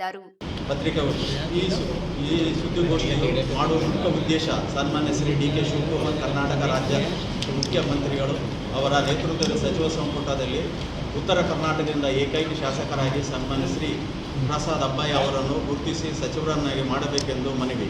ನಮ್ಮ ಬಲಗೈ ಸಮುದಾಯದಿಂದ ಕಾಂಗ್ರೆಸ್ ಪಕ್ಷದಲ್ಲಿ ಸುಮಾರು 9 ರಿಂದ 10 ಶಾಸಕರು ಆಯ್ಕೆಯಾಗಿದ್ದು, ಮೈಸೂರು ವಿಭಾಗ ಹಾಗೂ ಗುಲ್ಬರ್ಗ ವಿಭಾಗದಲ್ಲಿ ನಮ್ಮ ಸಮುದಾಯವರು ಸಚಿವರಾಗಿದ್ದಾರೆ. ಆದರೆ ಬೆಳಗಾವಿ ವಿಭಾಗದಲ್ಲಿ ಸನ್ಮಾನ್ಯ ಶ್ರೀ ಪ್ರಸಾದ್ ಅಬ್ಬಯ್ಯ ಅವರು ಸಂಘಟನೆಯ ಮೂಲಕ ಸಮುದಾಯದೊಂದಿಗೆ ಮತ್ತು ಎಲ್ಲ ಧರ್ಮಗಳ ಜನರೊಂದಿಗೆ ಪ್ರೀತಿ ಸ್ನೇಹದಿಂದ ಬೆರೆಯುವ ಹಾಗೂ ಸೇವೆಯನ್ನು ಮಾಡುವ ನಮ್ಮೆಲ್ಲರ ಅಚ್ಚುಮೆಚ್ಚಿನ ಶಾಸಕರು ಹೌದು. ರಾಯಚೂರು ಮತ್ತು ಹುಬ್ಬಳ್ಳಿ ಅವಿಭಾವ ಸಂಬಂಧವಿದ್ದು ಹುಬ್ಬಳ್ಳಿ ಧಾರವಾಡದ ಪೂರ್ವ ಕ್ಷೇತ್ರದಿಂದ ಮೂರನೆಯ ಬಾರಿ ಶಾಸಕರಿಗೆ ಆಯ್ಕೆಯಾಗಿದ್ದು, ಇವರು ಅಭಿವೃದ್ಧಿ ಮತ್ತು ಜನಪ್ರಿಯತೆ ತೋರಿಸುತ್ತದೆ. ಕಳೆದ 32 ವರ್ಷಗಳಿಂದ ಉತ್ತರ ಕರ್ನಾಟಕದಲ್ಲಿ ಬೆಳಗಾವಿ ಭಾಗದಲ್ಲಿ ಬಲಗೈ ಸಮುದಾಯಕ್ಕೆ ಸಚಿವ ಸ್ಥಾನ ನೀಡಿರುವುದಿಲ್ಲ ಎಂಬುದು ರಾಜ್ಯದ ಹೈಕಮಾಂಡ್ ಮತ್ತು ಮುಖ್ಯಮಂತ್ರಿಗಳು ಗುರುತಿಸಬೇಕು. ಶ್ರೀ ಶಂಕರಾನಂದ ಕೇಂದ್ರ ಸಚಿವರಾಗಿದ್ದರು. ಅವರ ಮಗ ಓಂ ಪ್ರಕಾಶ್ ಕಣಗಲ್ಲಿ ಅವರನ್ನು MLC ಮಾಡಿ ಮಂತ್ರಿ ಸ್ಥಾನ ನೀಡಿದರು. ತದನಂತರ ಇದುವರೆಗೂ ನಮ್ಮ ಸಮುದಾಯಕ್ಕೆ ಸಚಿವ ಸ್ಥಾನ ಅವಕಾಶ ನೀಡಲೇ ಇಲ್ಲ ಎಂಬುದು ನಮ್ಮ ಸಮುದಾಯಕ್ಕೆ ಬೇಸರವಿದೆ. ಆದ್ದರಿಂದ ಮುಂದಿನ ಸಚಿವ ಸಂಪುಟದ ವಿಸ್ತರಣೆಯಲ್ಲಿ ಸನ್ಮಾನ್ಯ ಶ್ರೀ ಪ್ರಸಾದ್ ಅಬ್ಬಯ್ಯ ಅವರಿಗೆ ಅವಕಾಶ ನೀಡಬೇಕೆಂದು ಈ ಮೂಲಕ ಪತ್ರಿಕಾಗೋಷ್ಠಿ ಮುಖಾಂತರ ರಾಯಚೂರು ಜಿಲ್ಲಾ ಕರ್ನಾಟಕ ರಾಜ್ಯ ಬಲಗೈ ಜಾತಿ ಒಕ್ಕೂಟದಿಂದ ಮನವಿಯನ್ನು ಒತ್ತಾಯಿಸುತ್ತೇವೆ. ಈ ಪ್ರಸ್ತಾವಿತ ಮುಂದಿನ ಒಕ್ಕೂಟದ ಕಾರ್ಯಾಧ್ಯಕ್ಷ ಕೆಇ ಕುಮಾರ್ ಮಾತನಾಡಿ, ಕೇಂದ್ರ ಸಚಿವರಾಗಿದ್ದ ಶಂಕರಾನಂದ ಇವರ ಪುತ್ರ ಓಂ ಪ್ರಕಾಶ್ ಕಣಗಲಿ ಇವರಿಗೆ MLC ಮಾಡಿದ್ದು ಬಿಟ್ಟರೆ ಬಲಗೈ ಸಮುದಾಯದವರಿಗೆ ಸಚಿವ ಸಂಪುಟದಲ್ಲಿ ಅವಕಾಶ ದೊರಕಿಲ್ಲ. ಬಲಗೈ ಸಮುದಾಯಕ್ಕೆ ಸಾಮಾಜಿಕ ನ್ಯಾಯ ಒದಗಿಸುವ ಜೊತೆಗೆ ಪಕ್ಷದ ಸಂಘಟನಾತ್ಮಕ ಚಟುವಟಿಕೆಗಳಿಗೆ ಪೂರಕವಾಗಲು ಪ್ರಸಾದ್ ಅಬ್ಬಯ್ಯ ಇವರಿಗೆ ಸಚಿವ ಸ್ಥಾನ ನೀಡಬೇಕೆಂದರು. ಪ್ರಸಾದ್ ಅಬ್ಬಯ್ಯ ಜೊತೆಗೆ ಇನ್ನೂ ಹಲವಾರು ಕೂಡ ಅಂದರೆ ನಮ್ಮ ಅಧ್ಯಕ್ಷ ಹೇಳಿದಾಗೆ 9 ರಿಂದ 10 ಜನ ಆಯ್ಕೆಯಾಗಿದ್ದಾರೆ. ಅವ್ರಿಗೂ ಕೂಡ ಅವಕಾಶಗಳು ಕೊಡಬೇಕು. ಈಗ ಮೈಸೂರು ಭಾಗದಲ್ಲಿ ಅಲ್ಲಿ AR ಕೃಷ್ಣಮೂರ್ತಿ ಅವರಿದ್ದಾರೆ, ಜೊತೆಗೆ ನರೇಂದ್ರ ಸ್ವಾಮಿ ಇದ್ದಾರೆ. ಅಲ್ಲಿ ಕೊಡಿ ಬೆಂಗಳೂರು ಒಂದು ಇದಕ್ಕೆ ನಮಗೆ DCM ಕೊಟ್ಟಿದ್ದಾರೆ. ಗುಲ್ಬರ್ಗ ವಿಭಾಗದಲ್ಲಿ ಪ್ರಿಯಾಂಕ್ ಖರ್ಗೆ ಅವರಿಗೆ ಸಚಿವ ಸ್ಥಾನ ಕೊಟ್ಟಿದ್ದಾರೆ. ಆದರೆ ಬೆಳಗಾವಿಯಲ್ಲಿ ಇದುವರೆಗೂ ಕೂಡ ಕಳೆದ 32 ವರ್ಷಗಳಿಂದ ಅಲ್ಲಿ ಈ ಬಲಗೈ ಸಮುದಾಯ ಗುರುತಿಸಲೇ ಇಲ್ಲ. ಸೊ ಈ ಹಿಂದೆ 32 ವರ್ಷಗಳ ಹಿಂದೆ ಶಂಕರಾನಂದ ಅವರ ಓಂ ಪ್ರಕಾಶ್ ಅವರನ್ನ MLC ಮಾಡಿ ಮಂತ್ರಿಸ್ಥಾನ ಮಾಡಿದ್ರು.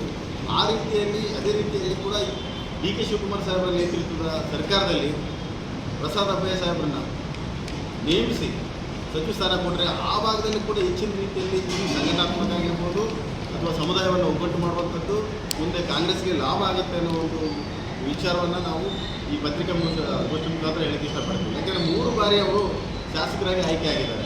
ಅಲ್ಲಿ ತಮಗೆ ಗೊತ್ತಿರೋ ಹಾಗೆ ಇಲ್ಲಿ RSS ಮತ್ತು ಸಂಘ ಪರಿವಾರದ್ದು ಭಾಳಷ್ಟು ಪ್ರಭಾವ ಇದೆ.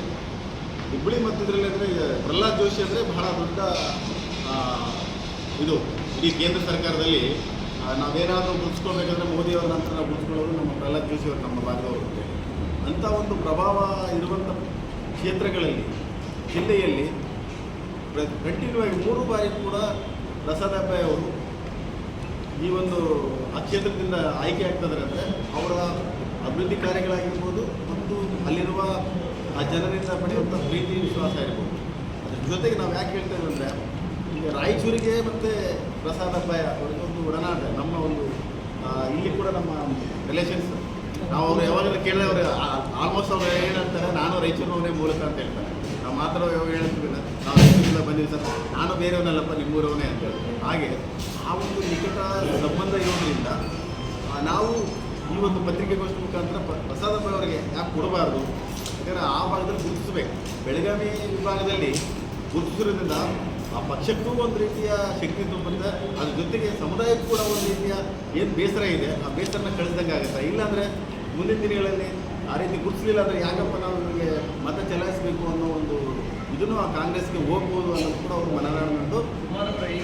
ಈ ಸಂದರ್ಭದಲ್ಲಿ ಮಹಾನಗರ ಪಾಲಿಕೆ ಮಾಜಿ ಸದಸ್ಯ B Ramesh, M Mareppa, R Ramakrishna, R Basavaraj, Anjaneya Kombin, Shashidhar, Vijaya Garle, Pranesh Manchala, K Babu, M Venkatesh, Nagaraj, Mahesh, Eranna Kurudi, Babu, KSRTC, MS Ramesh, Venkatesh, Shanta Mallesh ಸೇರಿದಂತೆ ಅನೇಕರಿದ್ದರು. ಎಸ್ಐಆರ್ ವಿರೋಧಿಸಿ ಪ್ರಗತಿಪರ ಸಂಘಟನೆಗಳು ಹಾಗೂ ಜಾತ್ಯತೀತ ಪಕ್ಷಗಳ ವತಿಯಿಂದ ರಾಜ್ಯವ್ಯಾಪಿ ಜನಜಾಗೃತಿ ಅಭಿಯಾನದ ಅಂಗವಾಗಿ ನಗರದ ಅಂಬೇಡ್ಕರ್ ವೃತ್ತದಿಂದ ಬೈಕ್ ರ್ಯಾಲಿ ಹಮ್ಮಿಕೊಳ್ಳಲಾಯಿತು. ಬೈಕ್ ರ್ಯಾಲಿ ಅಂಬೇಡ್ಕರ್ ವೃತ್ತದಿಂದ ಆರಂಭವಾಗಿ ಕೇಂದ್ರ ಬಸ್ ನಿಲ್ದಾಣ, ತಹಸೀಲ್ದಾರ್ ಕಚೇರಿ, ಜೈಲ್ ರಸ್ತೆ, ಮಹಿಳಾ ಸಮಾಜ, ಜಾಕೀರ್ ಹುಸೇನ್ ವೃತ್ತ, ಏಕ್ ಮಿನಾರ್, ಭಗತ್ ಸಿಂಗ್ ವೃತ್ತ, ತೀನ್ ಕಂದಿಲ್, ಸರಫ್ ಬಜಾರ್, ನೇತಾಜಿ ವೃತ್ತ, ಸಿಟಿ ಟ್ಯಾಕಿಸ್, ಚಂದ್ರಮೌಳೇಶ್ವರ ವೃತ್ತ, ಗಾಂಧಿ ಚೌಕ್, ಮಹಾನಗರ ಪಾಲಿಕೆ, ಬಸವೇಶ್ವರ ವೃತ್ತ, ಡಿಸಿ ಮನೆ ಮುಂಭಾಗದಿಂದ ಜಿಲ್ಲಾಧಿಕಾರಿ ಕಚೇರಿವರೆಗೆ ನಡೆಯಿತು.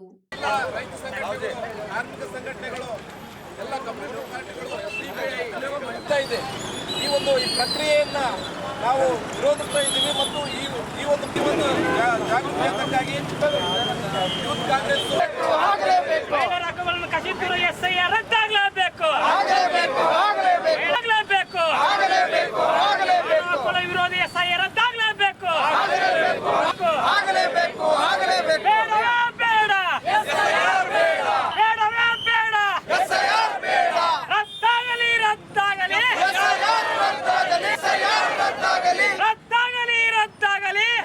ಮತದಾರನ ಕೈ ಬಿಡಲೇಬಾರದು. ವಿರೋಧಿ ಎಸ್ಐಆರ್ ರದ್ದಾಗಲೇಬೇಕು. ಸಂವಿಧಾನ ವಿರೋಧಿ ಎಸ್ಐಆರ್ ರದ್ದಾಗಲೇಬೇಕು. ಸಂವಿಧಾನ ವಿರೋಧಿ ಎಸ್ಐಆರ್ ರದ್ದಾಗಲೇಬೇಕು. ರದ್ದಾಗಲೇಬೇಕು. ಪ್ರಜಾಪ್ರಭುತ್ವ ವಿರೋಧಿ ರದ್ದಾಗಲಿ, ರದ್ದಾಗಲಿ, ರದ್ದಾಗಲಿ. ಪ್ರಜಾಪ್ರಭುತ್ವಕ್ಕೆ ಜಯವಾಗಲಿ, ಜಯವಾಗಲಿ. ವಿರೋಧಿ ಜನಜಾಗೃತಿಗೆ ಜಯವಾಗಲಿ, ಜಯವಾಗಲಿ, ಜಗಲಿ, ಜಯವಾಗಲಿ. ಸಂವಿಧಾನ ವಿರೋಧಿ ಎಸ್ಐಆರ್ಗೆ ಧಿಕ್ಕಾರ.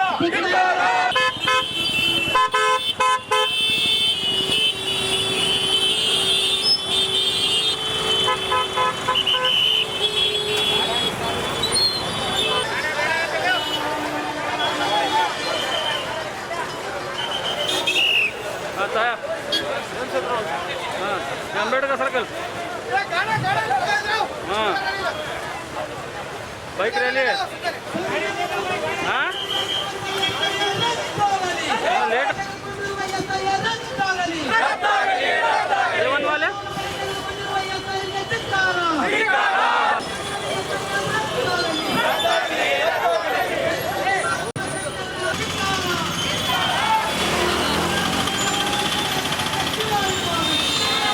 ಈ ಸಂದರ್ಭ ಸಂದರ್ಭದಲ್ಲಿ ಕರ್ನಾಟಕ ರಾಜ್ಯ ರೈತ ಸಂಘ ಹಾಗೂ ಹಸಿರು ಸೇನೆ ಮುಖಂಡ ವೀರ ಸಂಗಯ್ಯ, ಚಾಮರಾಜ್ ಮಾಲಿ ಪಾಟೀಲ್, ಮಾರೆಪ್ಪ ಹರವಿ, ಮಹಮ್ಮದ್ ಶಾಲಂ, ಯೂಸುಫ್, ಜಾನ್ ವೆಸ್ಲಿ, ಅಸಿಮುದ್ದೀನ್ ಅಖ್ತರ್, ಗುರುರಾಜ್, ವಿಶ್ವನಾಥ್ ಪಟ್ಟಿ, ವಿಜಯರಾಣಿ, ಚನ್ನಮ್ಮ, ಸುರೇಖಾ, ಆಂಜನೇಯ ಕುರುಬದೊಡ್ಡಿ, ಶರಣಕುಮಾರ್ ಸೇರಿದಂತೆ ಅನೇಕ ಸಂಘಟನೆಗಳ ಮುಖಂಡರು, ಪದಾಧಿಕಾರಿಗಳಿದ್ದರು. ಹಣ ವ್ಯವಹಾರಕ್ಕೆ ಸಂಬಂಧಿಸಿದಂತೆ ಚೆಕ್ ಬೌನ್ಸ್ ಆಗಿದ್ದು, ಈ ಕುರಿತು ದೂರು ದಾಖಲಿಸಿದರೆ ದಲಿತ ಸಂಘರ್ಷ ಸಮಿತಿ ಮುಖಂಡರುಗಳೆಂದು ಹೇಳಿಕೊಂಡು ಕೆಲವರು ಸುಳ್ಳು ಜಾತಿ ನಿಂದನೆ ಪ್ರಕರಣ ದಾಖಲಿಸಿ ಬೆದರಿಕೆ ಹಾಕುತ್ತಿದ್ದು, ರಕ್ಷಣೆ ನೀಡಬೇಕು ಎಂದು ಸಿಂಧನೂರಿನ ಚನ್ನಬಸಪ್ಪ ಹತ್ತಿಗುಡ್ಡ ಮನವಿ ಮಾಡಿದರು. ಅವರಿಂದು ಮಾಧ್ಯಮಗೋಷ್ಠಿ ಉದ್ದೇಶಿಸಿ ಮಾತನಾಡಿ, ವೀರಪ್ಪ ಎಂಬುವವರಿಗೆ ಸಾಲದ ರೂಪದಲ್ಲಿ 2.5 ಲಕ್ಷ ರೂಪಾಯಿಗಳನ್ನು ನೀಡಿದ್ದೆ. ಹಣ ಮರಳಿ ಕೇಳಿದರೆ ಕೊಡುವುದಾಗಿ ಹೇಳಿ ದಿನಗಳನ್ನು ದೂಡಿದರು. ನಂತರ ಜೂನ್ 6ರಂದು ನೀಡಿದ್ದ ಚೆಕ್ ನಗದಾಗದೇ ಇರುವುದರಿಂದ ಸಿಂಧನೂರು ಠಾಣೆಯಲ್ಲಿ ಚೆಕ್ ಬೌನ್ಸ್ ಕೇಸ್ ಮಾಡಲಾಗಿತ್ತು. ಆದರೆ ಡಿಎಸ್ಎಸ್ ಮುಖಂಡರು ಎಂದು ಹೇಳಿಕೊಂಡು ಹನುಮಂತ ಹಂಪನಾಳ ಹಾಗೂ ಜಾಕೋಬ್ ದೊಡ್ಡಮನಿ ಎಂಬುವವರು ಫೋನ್ ಮಾಡಿ ಜೀವ ಬೆದರಿಕೆ ಹಾಕಿ ಅಟ್ರಾಸಿಟಿ ಕೇಸ್ ಮಾಡುವುದಾಗಿ ಹೆದರಿಸುತ್ತಿದ್ದಾರೆ. ಹಣ ವ್ಯವಹಾರದಲ್ಲಿ ಜಾತಿ ಪ್ರಶ್ನೆಯೇ ಉದ್ಭವಿಸುವುದಿಲ್ಲ. ಆದರೂ ದುರುದ್ದೇಶದಿಂದ ಬೆದರಿಕೆ ಹಾಕಿರುವ ಆಡಿಯೋಗಳಿವೆ. ಹಣ ನೀಡದೆ ವಂಚಿಸಿದ ವೀರಪ್ಪ ಇವರನ್ನು ಬೆಂಬಲಿಸಿದ ದಲಿತ ಸಂಘಟನೆ ಹೆಸರಿನಲ್ಲಿ ಹೆದರಿಸಲಾಗುತ್ತಿದೆ. ಸುಳ್ಳು ಕೇಸ್ ದಾಖಲಿಸಲು ಪ್ರಯತ್ನ ಮಾಡುತ್ತಿದ್ದಾರೆ. ಜಿಲ್ಲಾ ಪೊಲೀಸ್ ವರಿಷ್ಠಾಧಿಕಾರಿಗಳು ರಕ್ಷಣೆ ನೀಡಲು ಸೂಚಿಸಬೇಕು. ಸುಳ್ಳು ಕೇಸ್ ಹಾಕುವುದಾಗಿ ಬೆದರಿಸಿದವರ ವಿರುದ್ಧ ಕಾನೂನು ಕ್ರಮ ಕೈಗೊಳ್ಳಬೇಕು. ಈ ಕುರಿತು ಈಗಾಗಲೇ ದೂರು ನೀಡಲಾಗಿದೆ ಎಂದರು. 2021-22ರ ಸಾಲಿನಲ್ಲಿ ನೀಡಿದ್ದ ಹಣ ಮರಳಿಸದೆ ದಲಿತ ಸಂಘಟನೆ ಮುಖಂಡರೊಂದಿಗೆ ಸೇರಿ ವೀರಪ್ಪ ಅನ್ಯಾಯ ಮಾಡುತ್ತಿದ್ದು, ನ್ಯಾಯ ಒದಗಿಸಬೇಕು ಎಂದು ಮನವಿ ಮಾಡಿದರು. ನಮ್ಮ ವಿಷಯದಲ್ಲಿ ಏನಂದ್ರೆ ವೀರಪ್ಪ ಮತ್ತು ಆಂಜನೇಯನಿಗೆ ಒಂದು ದುಡ್ಡು ವ್ಯವಹಾರ ಇದೆ ಸರ್. ದುಡ್ಡು ಪಾವತಿಗಾಗಿ ಒಂದು ಚೆಕ್ ಕೊಟ್ಟರು ಸರ್. ಇದು ಪಂಚಾಯತ್ ಸರ್. ಅಂದ್ರೆ ಕೈಗಳ ಕೊಡಪ್ಪ, ನಾವು ಒಂದು 2 ತಿಂಗಳಲ್ಲಿ ದುಡ್ಡು ವಾಪಸ್ ಕೊಟ್ಟು ಅಂತ ಹೇಳಿದ್ದೆ. 2.5 ಲಕ್ಷ ಕೊಟ್ಟಿದ್ವಿ ಸರ್. ಅದು ಒಂದು ಏನಾಯ್ತು ಸರ್ ಹೇಳಿದ್ದೇವೆ. ಆಮೇಲೆ ಒಂದು 4 ತಿಂಗಳ ಮೇಲೆ ಚೆಕ್ ಕೊಟ್ಟೆ. ಈಗ ಮುಚ್ಚಿರಪ್ಪ SBI ಬ್ಯಾಂಕ್ ಅಂತ ಹೇಳಿ ನಾವು ಆ ಬ್ಯಾಂಕಿಂದ ಕಲೆಕ್ಷನ್ಗೆ ಹಾಕಿದ್ವಿ ಸರ್. ಫಸ್ಟ್ ಟೈಮ್ ಏನಾಯಿತು, ಇನ್ಸಫಿಷಿಯೆಂಟ್ ಫಂಡ್ ಅಂತ ಬಂದು ಮತ್ತು ಅವರು ಕಾಂಟ್ಯಾಕ್ಟ್ ಮಾಡಿದ್ರು. ಅವರು ಇಲ್ಲ ಈಗ ಒಂದು 4 ತಿಂಗಳು ಬಿಟ್ಟು ಮತ್ತೆ 2 ಸಲ ಹಾಕುವ ಇದು ಜಮಾ ಆಗುತ್ತೆ ಅಂತ ಹೇಳಿದ್ವಿ. ಹಾಕಿದಾಗ ಅದೇನಂದ್ರೆ ಅಕೌಂಟ್ ಕ್ಲೋಸ್ ಮಾಡ್ತೀವಿ. ನಾವು ಮತ್ತೆ ಕಾಂಟ್ಯಾಕ್ಟ್ ಮಾಡ್ತಿದ್ದಾಗ ಇಲ್ಲ ಈಗ ಕೊಡೋಕ್ಕಾಗಲ್ಲ ಅದು ಇದು ಮಾತಾಡ್ತೀವಿ. ಅವಾಗ ನಾವು ಕಾನೂನುಬದ್ಧವಾಗಿ ಈಗ 1 ವರ್ಷಕ್ಕೆ ಕೊಡಿಸಿದ್ವಿ ಸರ್. ಅದಕ್ಕೋಸ್ಕರ ಅವ್ರು ಬಂದು ನಾನು ಮೀಟ್ ಮಾಡಿ ಕಳಿಸಿ, ನೀವು ವಕೀಲರಾಗಿ ಕೊಡಿಸ್ತಿಲ್ಲ, ನೀವು ಒಬ್ಬ ಸಾಮಾನ್ಯ ವ್ಯಕ್ತಿ ಆಗಿ ವಕೀಲು ಕೂಡ ಹೋರಾಟ ಮಾಡೋಕ್ಕಾಗ್ತದೆ. ನಾನು ಈಗ ಬೇಸಿಗೆ ಹಾಕಿ ಏನು ಮಾಡಿದ್ರೆ ನೋಡೋಕೆ ಮುಂದೆ ಬರ್ತೀವಿ. ಬಾಯಿ ಎತ್ತಿದ್ರೆ ನನ್ನ ಕಥೆನ ಬಗೆಹರಿಸ್ತೀನಿ. ದಲಿತ ಸಂಘಟನೆ ಗೆಲ್ಸ್ಕಾಯ್ಸಿ ನೀನು ವಧಿಸಿ ಕಳಿಸಿ ನಿನ್ನ ಅಟ್ರಾಸಿಟಿ ಕೇಸ್ ಹಾಕಿಸಿ ಒಳಗೆ ತಪ್ಪಿಸ್ತಾ ಅಂತ ಹೇಳಿದ್ವಿ. ನೋಡಪ್ಪ ಇವೆಲ್ಲ ಬೆದರಿಕೆ ಬೇಡ, ಕುತ್ಕೊಂಡು ಮಾತಾಡಿ ಸೌಹಾರ್ದಯುತವಾಗಿ ಕೊಡು. ಒಂದು ಇಲ್ಲ ಅಂದ್ರೆ ನಾವು ಲೀಗಲ್ ನೋಟಿಸ್ ನೀನು ರಿಪ್ಲೈ ಕೊಡು, ಲೀಗಲ್ ಫೈಟ್ ಮಾಡಂತ ಹೇಳಿದ್ವಿ. ಎಲ್ಲ ಕಡೆಯಲ್ಲಿ ನೀನು ಬಗ್ಗಲ್ಲ ಅಂತೇಳಿ ದಲಿತ ಸಂಘ ಹನುಮಂತ ಸರ್ ಹೋದ ಒಂದು 2 ದಿನದಾಗ ಮೀಟಿಂಗ್ ಮಾಡ್ಕೊಂಡು ಆಡಿಯೋ ಐತ್ರಿ ಸರ್. ನಾನು ಮುರುಡೇರಿಗೆ ಸರ್ ಮಾಡೀನಿ.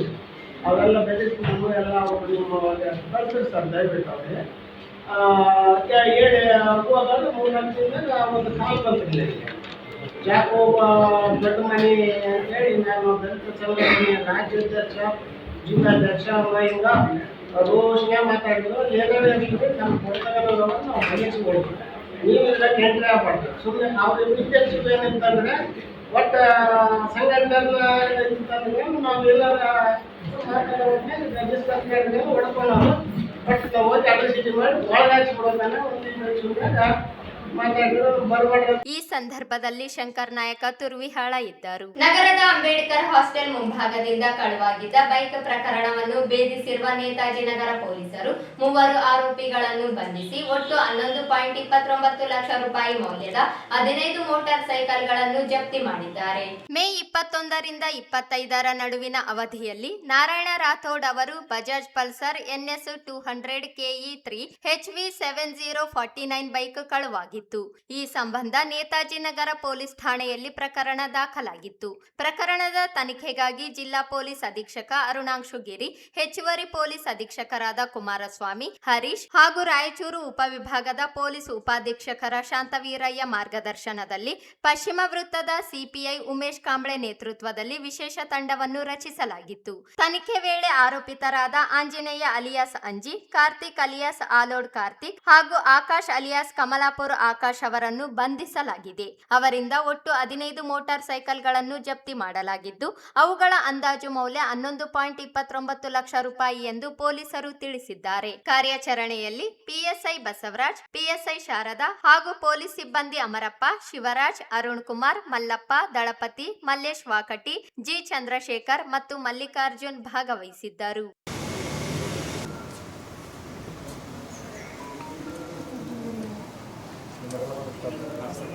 ಇವಾಗ ಮೆಜಾರಿಟಿ ಇಲ್ಲಿಂದ ತಗೊಂಡಿದ್ದು ಇಲ್ಲೇ ಲೋಕಲ್ ರಾಯಚೂರು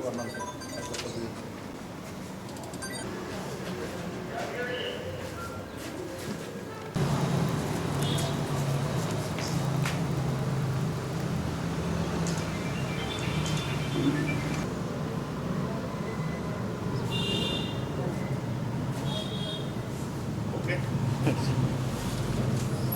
ಅಲ್ಲಿ ಒಳಗಡೆ ಹೋಗಿ ತಗೊಂಡಿದ್ರಾ?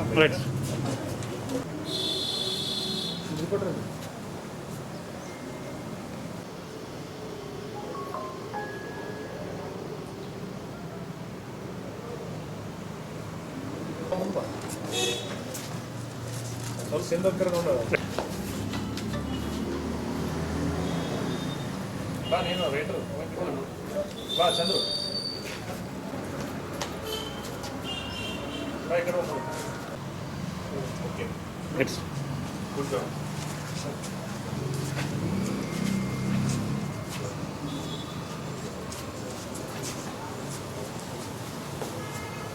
ನಮಸ್ಕಾರ. ಇದು ರಾಯಚೂರು ಜಿಲ್ಲಾ ಪೊಲೀಸ್ ನೇತಾಜಿ ನಗರ ಪೊಲೀಸ್ ಸ್ಟೇಷನಿಂದ ಒಂದು ಬೈಕ್ ಥೆಫ್ಟ್ ಪ್ರಕರಣ ಇದು ರಿಕವರಿ ಮಾಡ್ತಾರೆ. ದಿನಾಂಕ 21 ಮೇ 2026 ಒಂದು ಪಲ್ಸಾರ್ ಬೈಕ್ ಕಳ್ತನ ಆಗುತ್ತೆ. ಇದರ ಪ್ರಯುಕ್ತ ಕ್ರೈಮ್ ನಂಬರ್ 53/26 ಒಂದು ಬೈಕ್ ಥೆಫ್ಟ್ ಕೇಸ್ ರಿಜಿಸ್ಟರ್ ಮಾಡ್ತಾರೆ. ತದನಂತರ ಸಬ್ ಇನ್ಸ್ಪೆಕ್ಟರ್ ಹಾಗೂ DSP ಅವರ ತಂಡ ಮತ್ತು ನಮ್ಮ ಸಿಬ್ಬಂದಿಯವರ ತಂಡ ಹೋಗಿಬಿಟ್ಟು ಸಂಶಯಾಸ್ಪದ ವ್ಯಕ್ತಿಗಳ ಬಗ್ಗೆ ವಿಚಾರಣೆ ಮಾಡ್ತಾರೆ. ಇದರಲ್ಲಿ ನಮ್ಮಲ್ಲಿ ಹಳೆಯ ಆರೋಪಿಗಳಾದ ಆಂಜನೇಯ, ಕಾರ್ತಿಕ್ ಹಾಗೂ ಆಕಾಶ್, ಈ ಆಂಜನೇಯ ಅವರು ಯರಗೆರಾ ಲಿಮಿಟ್ಸಲ್ಲಿದ್ದಾರೆ ಹಾಗೂ ಕಾರ್ತಿಕ್ ಆ್ಯಂಡ್ ಆಕಾಶ್ ಅವರು ಕಮಲಾಪುರ ಲಿಮಿಟ್ಸಲ್ಲಿದ್ದಾರೆ ಆ್ಯಂಡ್ ಆಲ್ಕೋಡಲ್ಲಿದ್ದಾರೆ. ಸೊ ಇವರು 3 ಜನಕ್ಕೆ ವಿಚಾರಣೆ ಮಾಡಿದಾಗ ಇವರು ಒಪ್ಕೊಳ್ತಾರೆ ಈ ಬೈಕ್ದು ಕಳ್ತನ ಮಾಡಿದ್ದಾರೆ. ಹಾಗೆಯೇ ಅವ್ರಿಗೆ ಇನ್ನೂ ಜಾಸ್ತಿ ಹೆಚ್ಚುವರಿಯಾಗಿ ವಿಚಾರಣೆ ಮಾಡಿದಾಗ ನಮಗೆ ಸುಮಾರು 11 ಬೈಕ್ ಟೋಟಲ್ ರಿಕವರಿ ಆಗಿದೆ. ಈ 11 ಬೈಕ್ ರಾಯಚೂರು ತಾಲೂಕು ಆ್ಯಂಡ್ ಸಿರ್ವಾರ್ ತಾಲೂಕಿನಿಂದ 4 ಬೈಕ್ ರಿಕವರಿ ಆಗಿದೆ. ಮೆಜಾರಿಟಿ ಟೋಟಲ್ 15 ಬೈಕ್ಸ್ ಆಗಿದೆ. ಇದರಲ್ಲಿ ಏನು ಅಬ್ಸರ್ವೇಷನ್ ಇದೆ ಕಿ ಆಂಜನೇಯ ಆ್ಯಂಡ್ ಟೀಮ್ ಇವರು ಬೈಕ್ಗಳದು ನಂಬರ್ ಪ್ಲೇಟ್ನ ಫಸ್ಟು ರಿಮೂವ್ ಮಾಡಿಬಿಡ್ತಾರೆ ಆ್ಯಂಡ್ ಹ್ಯಾಂಡ್ ಲಾಕ್ ಎಲ್ಲ ಬ್ರೇಕ್ ಮಾಡಿ ತದನಂತರ ಅದನ್ನು ಕಳ್ತನ ಮಾಡಿಕೊಂಡು ಹೋಗ್ತಾರೆ. ಇವರು ಜಿಲ್ಲೆಯಲ್ಲೂ ಮಾಡಿದ್ದಾರೆ, ನಮ್ಮ ಅಕ್ಕಪಕ್ಕ ಜಿಲ್ಲೆಯಲ್ಲೂ ಮಾಡಿದ್ದಾರೆ. ಆಂಧ್ರ ಇದು ಪಕ್ಕದಲ್ಲಿ ನಮ್ಮ ಗಡಿ ಭಾಗದ ಪ್ರದೇಶಗಳು ಕೂಡ ಮಾಡಿದ್ದಾರೆ. ಈಗ ಅವರು ವಾಪಸ್ ಅವ್ರಿಗೆ ಗೊತ್ತಿರ್ತದೆ ಈ this vehicle is not having number plate. It is their mistake why they are purchasing vehicles which is chassis ನಂಬರ್ದು ಅವರು ಸ್ಕ್ರ್ಯಾಚ್ ಮಾಡಿರ್ತಾರೆ, ಪ್ಲಸ್ ನಂಬರ್ ಪ್ಲೇಟ್ ಇರಲ್ಲ. ಆ್ಯಂಡ್ ಅವ್ರಿಗೆ ಗೊತ್ತಿದೆ ಇದು ಮಾರ್ಕೆಟ್ ವ್ಯಾಲ್ಯೂಗಿಂತ ಭಾಳಷ್ಟು ಕಡಿಮೆಯಲ್ಲೇ ಅವ್ರಿಗೆ ಕೊಡ್ತಾ ಇದ್ದಾರೆ. So they are also responsible. ಅದು ಅವ್ರದ್ದು ಕೂಡ ತಪ್ಪು ಇದೆ. ಜೋಳ ಖರೀದಿ ಬಾಕಿ ಹಣ ಪಾವತಿ, ರಸಗೊಬ್ಬರ ಕೊರತೆ ಹಾಗೂ ಕಳಪೆ ಬೀಜ ಮಾರಾಟ ತಡೆಯುವುದು ಸೇರಿ ವಿವಿಧ ಬೇಡಿಕೆಗಳಿಗೆ ಆಗ್ರಹಿಸಿ ಜಿಲ್ಲಾಡಳಿತ ಗಮನಕ್ಕೆ ತಂದರೂ ಯಾವುದೇ ಸ್ಪಂದನೆ ದೊರೆಯುತ್ತಿಲ್ಲ. ಕೂಡಲೇ ರೈತರ ಸಮಸ್ಯೆಗಳನ್ನು ಸರ್ಕಾರ ಬಗೆಹರಿಸುವಂತೆ ಒತ್ತಾಯಿಸಿ ಕರ್ನಾಟಕ ರಾಜ್ಯ ರೈತ ಸಂಘದಿಂದ ಪ್ರತಿಭಟನೆ ನಡೆಸಲಾಯಿತು. ನಗರದ ಜಿಲ್ಲಾಡಳಿತ ಭವನದ ಎದುರು ಪ್ರತಿಭಟನೆ ನಡೆಸಿ ನಂತರ ಸಹಾಯಕ ಆಯುಕ್ತ ಹಂಪಣ್ಣ ಸಜ್ಜನ್ಗೆ ಮನವಿ ಸಲ್ಲಿಸಲಾಯಿತು. ರೈತರಿಂದ ಖರೀದಿಸಿದ ಜೋಳದ ಹಣ ಇಂದಿಗೂ ಪಾವತಿಯಾಗಿಲ್ಲ. 85% ರೈತರಿಗೆ ಹಣ ಬಾಕಿ ಇದೆ. ಜಿಲ್ಲಾಧಿಕಾರಿಗಳಿಗೆ ಈ ಕುರಿತು ದೂರು ನೀಡಿದ್ದು ವಾರದೊಳಗೆ ಇತ್ಯರ್ಥಪಡಿಸುವುದಾಗಿ ಭರವಸೆ ನೀಡಿದ್ದರು. ಆದರೆ ಇಂದಿಗೂ ಬಾಕಿ ಹಣ ಪಾವತಿಯಾಗಿಲ್ಲ. ಜಿಲ್ಲೆಯಲ್ಲಿ 12,50,000 ಕ್ವಿಂಟಲ್ ಜೋಳ ಖರೀದಿ ಮಾಡಲಾಗಿದ್ದು 10.5 ಲಕ್ಷ ಕ್ವಿಂಟಲ್ ಹಣ ಬಾಕಿ ಇದೆ. ಮುಂಗಾರು ಪ್ರಾರಂಭವಾಗಿದ್ದು ಬೀಜ, ರಸಗೊಬ್ಬರ ಖರೀದಿಸಲು ರೈತರ ಬಳಿ ಹಣವಿಲ್ಲದ ಸ್ಥಿತಿಯಿಂದ ಬಡ್ಡಿ ಸಾಲದ ಮೊರೆ ಹೋಗುವ ಸ್ಥಿತಿಯನ್ನು ಸರ್ಕಾರ ನಿರ್ಮಾಣ ಮಾಡಿದೆ ಎಂದು ಆರೋಪಿಸಿದರು. ಹತ್ತಿ ಖರೀದಿ ಮಾಡಿರುವ ಸರ್ಕಾರ 1 ವಾರದಲ್ಲಿ ರೈತರಿಗೆ ಹಣ ನೀಡಿದೆ. ಆದರೆ ಜೋಳ ಖರೀದಿ ಮಾಡಿದ ಹಣ ಮಾತ್ರ ಪಾವತಿ ಮಾಡುತ್ತಿಲ್ಲ. ಮುಂಗಾರು ಪ್ರಾರಂಭವಾಗುತ್ತಿದ್ದು ರಸಗೊಬ್ಬರ ಕೊರತೆ ಅಭಾವ ಎದುರಾಗಿದೆ. ನೀರಾವರಿ ಪ್ರದೇಶದಲ್ಲಿ ನೀರು ಹರಿಕೆ ಪ್ರಾರಂಭವಾಗಿಲ್ಲ. ಮತ್ತಷ್ಟು ರಸಗೊಬ್ಬರ ಬೇಡಿಕೆ ಹೆಚ್ಚಳವಾಗಿದ್ದು ರೈತರಿಗೆ ತೀವ್ರ ಆತಂಕ ಎದುರಾಗಿದೆ. ಪಕ್ಕದ ಯಾದಗಿರಿ ಜಿಲ್ಲೆಯಲ್ಲಿ ಎಲ್ಲಾ ರೈತರಿಗೆ ರಸಗೊಬ್ಬರ ದೊರೆಯುವಂತೆ ಅಲ್ಲಿನ ಜಿಲ್ಲಾಧಿಕಾರಿಗಳು ಎಕರೆವಾರು ರಸಗೊಬ್ಬರ ನಿಗದಿ ಮಾಡಿದ್ದಾರೆ. ಅದೇ ಮಾದರಿಯಲ್ಲಿ ಜಿಲ್ಲೆಯಲ್ಲಿಯೂ ಎಲ್ಲಾ ರೈತರಿಗೆ ರಸಗೊಬ್ಬರ ದೊರೆಯುವಂತೆ ವ್ಯವಸ್ಥೆ ಮಾಡಬೇಕು. ರಸಗೊಬ್ಬರದೊಂದಿಗೆ ಇತರೆ ಗೊಬ್ಬರ ಖರೀದಿ ಮಾಡುವಂತೆ ಒತ್ತಾಯಿಸುತ್ತಿದ್ದು ತಡೆಯಬೇಕೆಂದರು. 29,000 ರೂಪಾಯಿ ರಸಗೊಬ್ಬರ ಖರೀದಿ ಮಾಡಿದ ರೈತರಿಗೆ 9,257 ರೂಪಾಯಿ ಇತರೆ ಗೊಬ್ಬರ ಖರೀದಿ ಮಾಡಬೇಕು ಎಂದು ಷರತ್ತು ವಿಧಿಸಲಾಗುತ್ತಿದೆ. ಕೂಡಲೇ ಅನಗತ್ಯ ಹೊರೆಯನ್ನು ತಡೆಯಲು ಜಿಲ್ಲಾಡಳಿತ ಮುಂದಾಗಬೇಕು ಎಂದರು. ಕೃಷಿ ಇಲಾಖೆ ಯಾವುದೇ ಕ್ರಮಕ್ಕೆ ಮುಂದಾಗುತ್ತಿಲ್ಲ. ಕೂಡಲೇ ಕ್ರಮ ಕೈಗೊಳ್ಳದಿದ್ದರೆ ರೈತ ಸಂಘವೇ ದೂರು ನೀಡಲಿದೆ ಎಂದು ಎಚ್ಚರಿಸಿದರು. ನೀರಾವರಿ ಪ್ರದೇಶದ ಉಪಕಾಲುವೆಗಳು ಸ್ವಚ್ಛತೆಗೊಂಡಿಲ್ಲ. ಮುಖ್ಯ ಕಾಲುವೆ, ಉಪಕಾಲುವೆಗಳ ಹೂಳು ತೆಗೆಯದೇ ಇರುವುದರಿಂದ ಸಮಸ್ಯೆ ಎದುರಾಗಲಿದೆ. ಸರ್ಕಾರ 20,000 ಕೋಟಿ ನೀರಾವರಿ ಯೋಜನೆಗಳಿಗೆ ಕಾಯ್ದಿರಿಸಿರುವುದಾಗಿ ಹೇಳುತ್ತಿದೆ. ಕಾಲುವೆ ಸ್ವಚ್ಛತಾ ಕಾರ್ಯ ಕೈಗೊಳ್ಳಬೇಕೆಂದರು.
ಜಿಲ್ಲೆಯಲ್ಲಿ ರೈತರು ಬಿಳಿಜೋಳವನ್ನು ಹೇರಳವಾಗಿ ಇವತ್ತು ಬೆಳೆದಿದ್ದಾರೆ.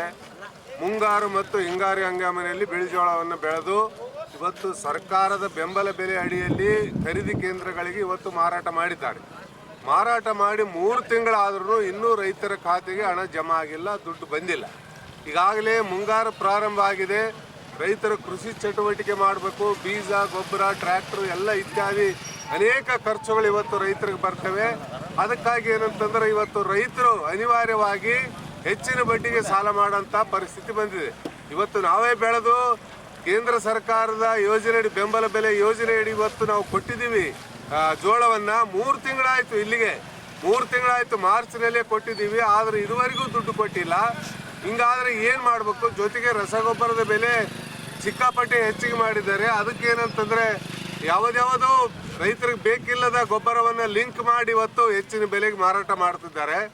ಅದಲ್ಲದೆ ತುಂಗಭದ್ರಾ ಎಡದಂಡೆ ನಾಲೆಯಲ್ಲಿ ಎಲ್ಲ ಉಪಕಾಲುವೆಗಳು ಇವತ್ತು ಹೂಳು ತುಂಬಿ ಹೋಗಿಬಿಟ್ಟಿವೆ. ನಾರಾಯಣಪುರ ಬಲದಂಡೆ ನಾಲೆಯಲ್ಲಿ ಕೂಡ ಹೂಳು ತುಂಬಿ ಇವತ್ತು ಕೊನೆ ಭಾಗಕ್ಕೆ ನೀರೇ ಹೋಗಲಾರ್ದಂಥ ಪರಿಸ್ಥಿತಿ ಇದೆ. ಜೊತೆಗೆ ಏನಂದರೆ ಕರ್ನಾಟಕ ಸರ್ಕಾರ, ಕೇಂದ್ರ ಸರ್ಕಾರ ಎರಡೂ ಕೂಡಿ ಏನಂದರೆ ವಿದ್ಯುತ್ ವಿತರಣಾ ವ್ಯವಸ್ಥೆಯನ್ನು ಟಾಟಾ ಕಂಪನಿಗೆ ಇವತ್ತು ಗುತ್ತಿಗೆ ಕೊಡಲಿಕ್ಕೆ ತಯಾರಾಗಿದ್ದಾರೆ. ಒಂದು ವೇಳೆ ಟಾಟಾ ಕಂಪನಿಗೆ ಗುತ್ತಿಗೆ ಕೊಟ್ಟರೆ ಇವತ್ತು ರೈತರಿಗೆ ಕೊಡ್ತಕ್ಕಂಥ ಅನೇಕ ಸವಲತ್ತುಗಳು ಇವತ್ತು ನಿಂತು ಹೋಗ್ತವೆ.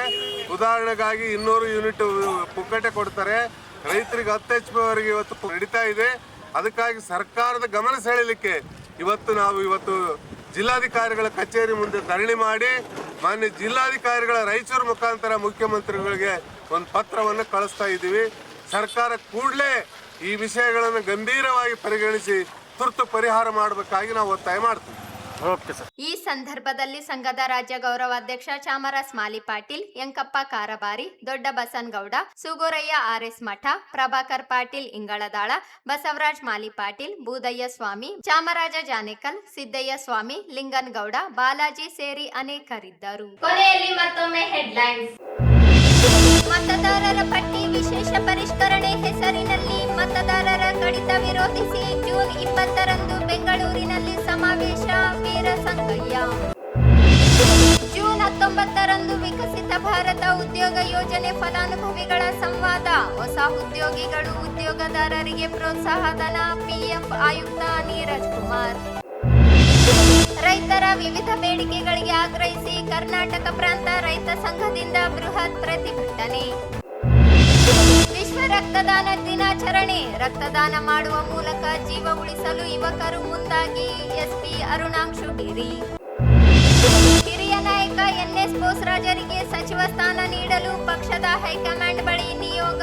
ಬಾಲಸ್ವಾಮಿ ಕೋಡ್ಲಿ. ಶಾಸಕ ಪ್ರಸಾದ್ ಅಪ್ಪಯ್ಯರಿಗೆ ಸಚಿವ ಸ್ಥಾನ ನೀಡಲು ಬಲಗೈ ಜಾತಿಗಳ ಒಕ್ಕೂಟ ಆಗ್ರಹ. ಎಸ್ಐಆರ್ ವಿರೋಧಿ ಜಾಗೃತಿ ಜಾಥಾ, ಬೈಕ್ ರ್ಯಾಲಿ. ಕೊಟ್ಟ ಸಾಲ ಮರಳಿ ಕೇಳಿದರೆ ದಲಿತ ಸಂಘಟನೆ ಮುಖಂಡರು ಜೀವ ಬೆದರಿಕೆ. ಜಾತಿ ನಿಂದನೆ ಪ್ರಕರಣ ದಾಖಲಿಸುವ ಹೆದರಿಕೆ. ರಕ್ಷಣೆ ನೀಡಲು ಚನ್ನಬಸಪ್ಪ ಹತ್ತಿಗುಡ್ಡ ಮನವಿ. ನೇತಾಜಿ ನಗರ ಪೊಲೀಸರ ಕಾರ್ಯಾಚರಣೆ. 3 ಜನ ಬೈಕ್ ಕಳ್ಳರ ಬಂಧನ. ಎಸ್ಪಿ ಮೆಚ್ಚುಗೆ. ಮತ್ತು ರೈತರ ಸಮಸ್ಯೆಗಳಿಗೆ ಸ್ಪಂದಿಸಲು ಒತ್ತಾಯಿಸಿ ಕರ್ನಾಟಕ ರಾಜ್ಯ ರೈತ ಸಂಘ ಮನವಿ. ಇದಿಷ್ಟು ಇವತ್ತಿನ ಸುದ್ದಿಗಳು. ಪ್ರಮುಖ ಸುದ್ದಿಗಳಿಗಾಗಿ ನೋಡ್ತಾ ಇರಿ ಮೆಗಾ ನ್ಯೂಸ್.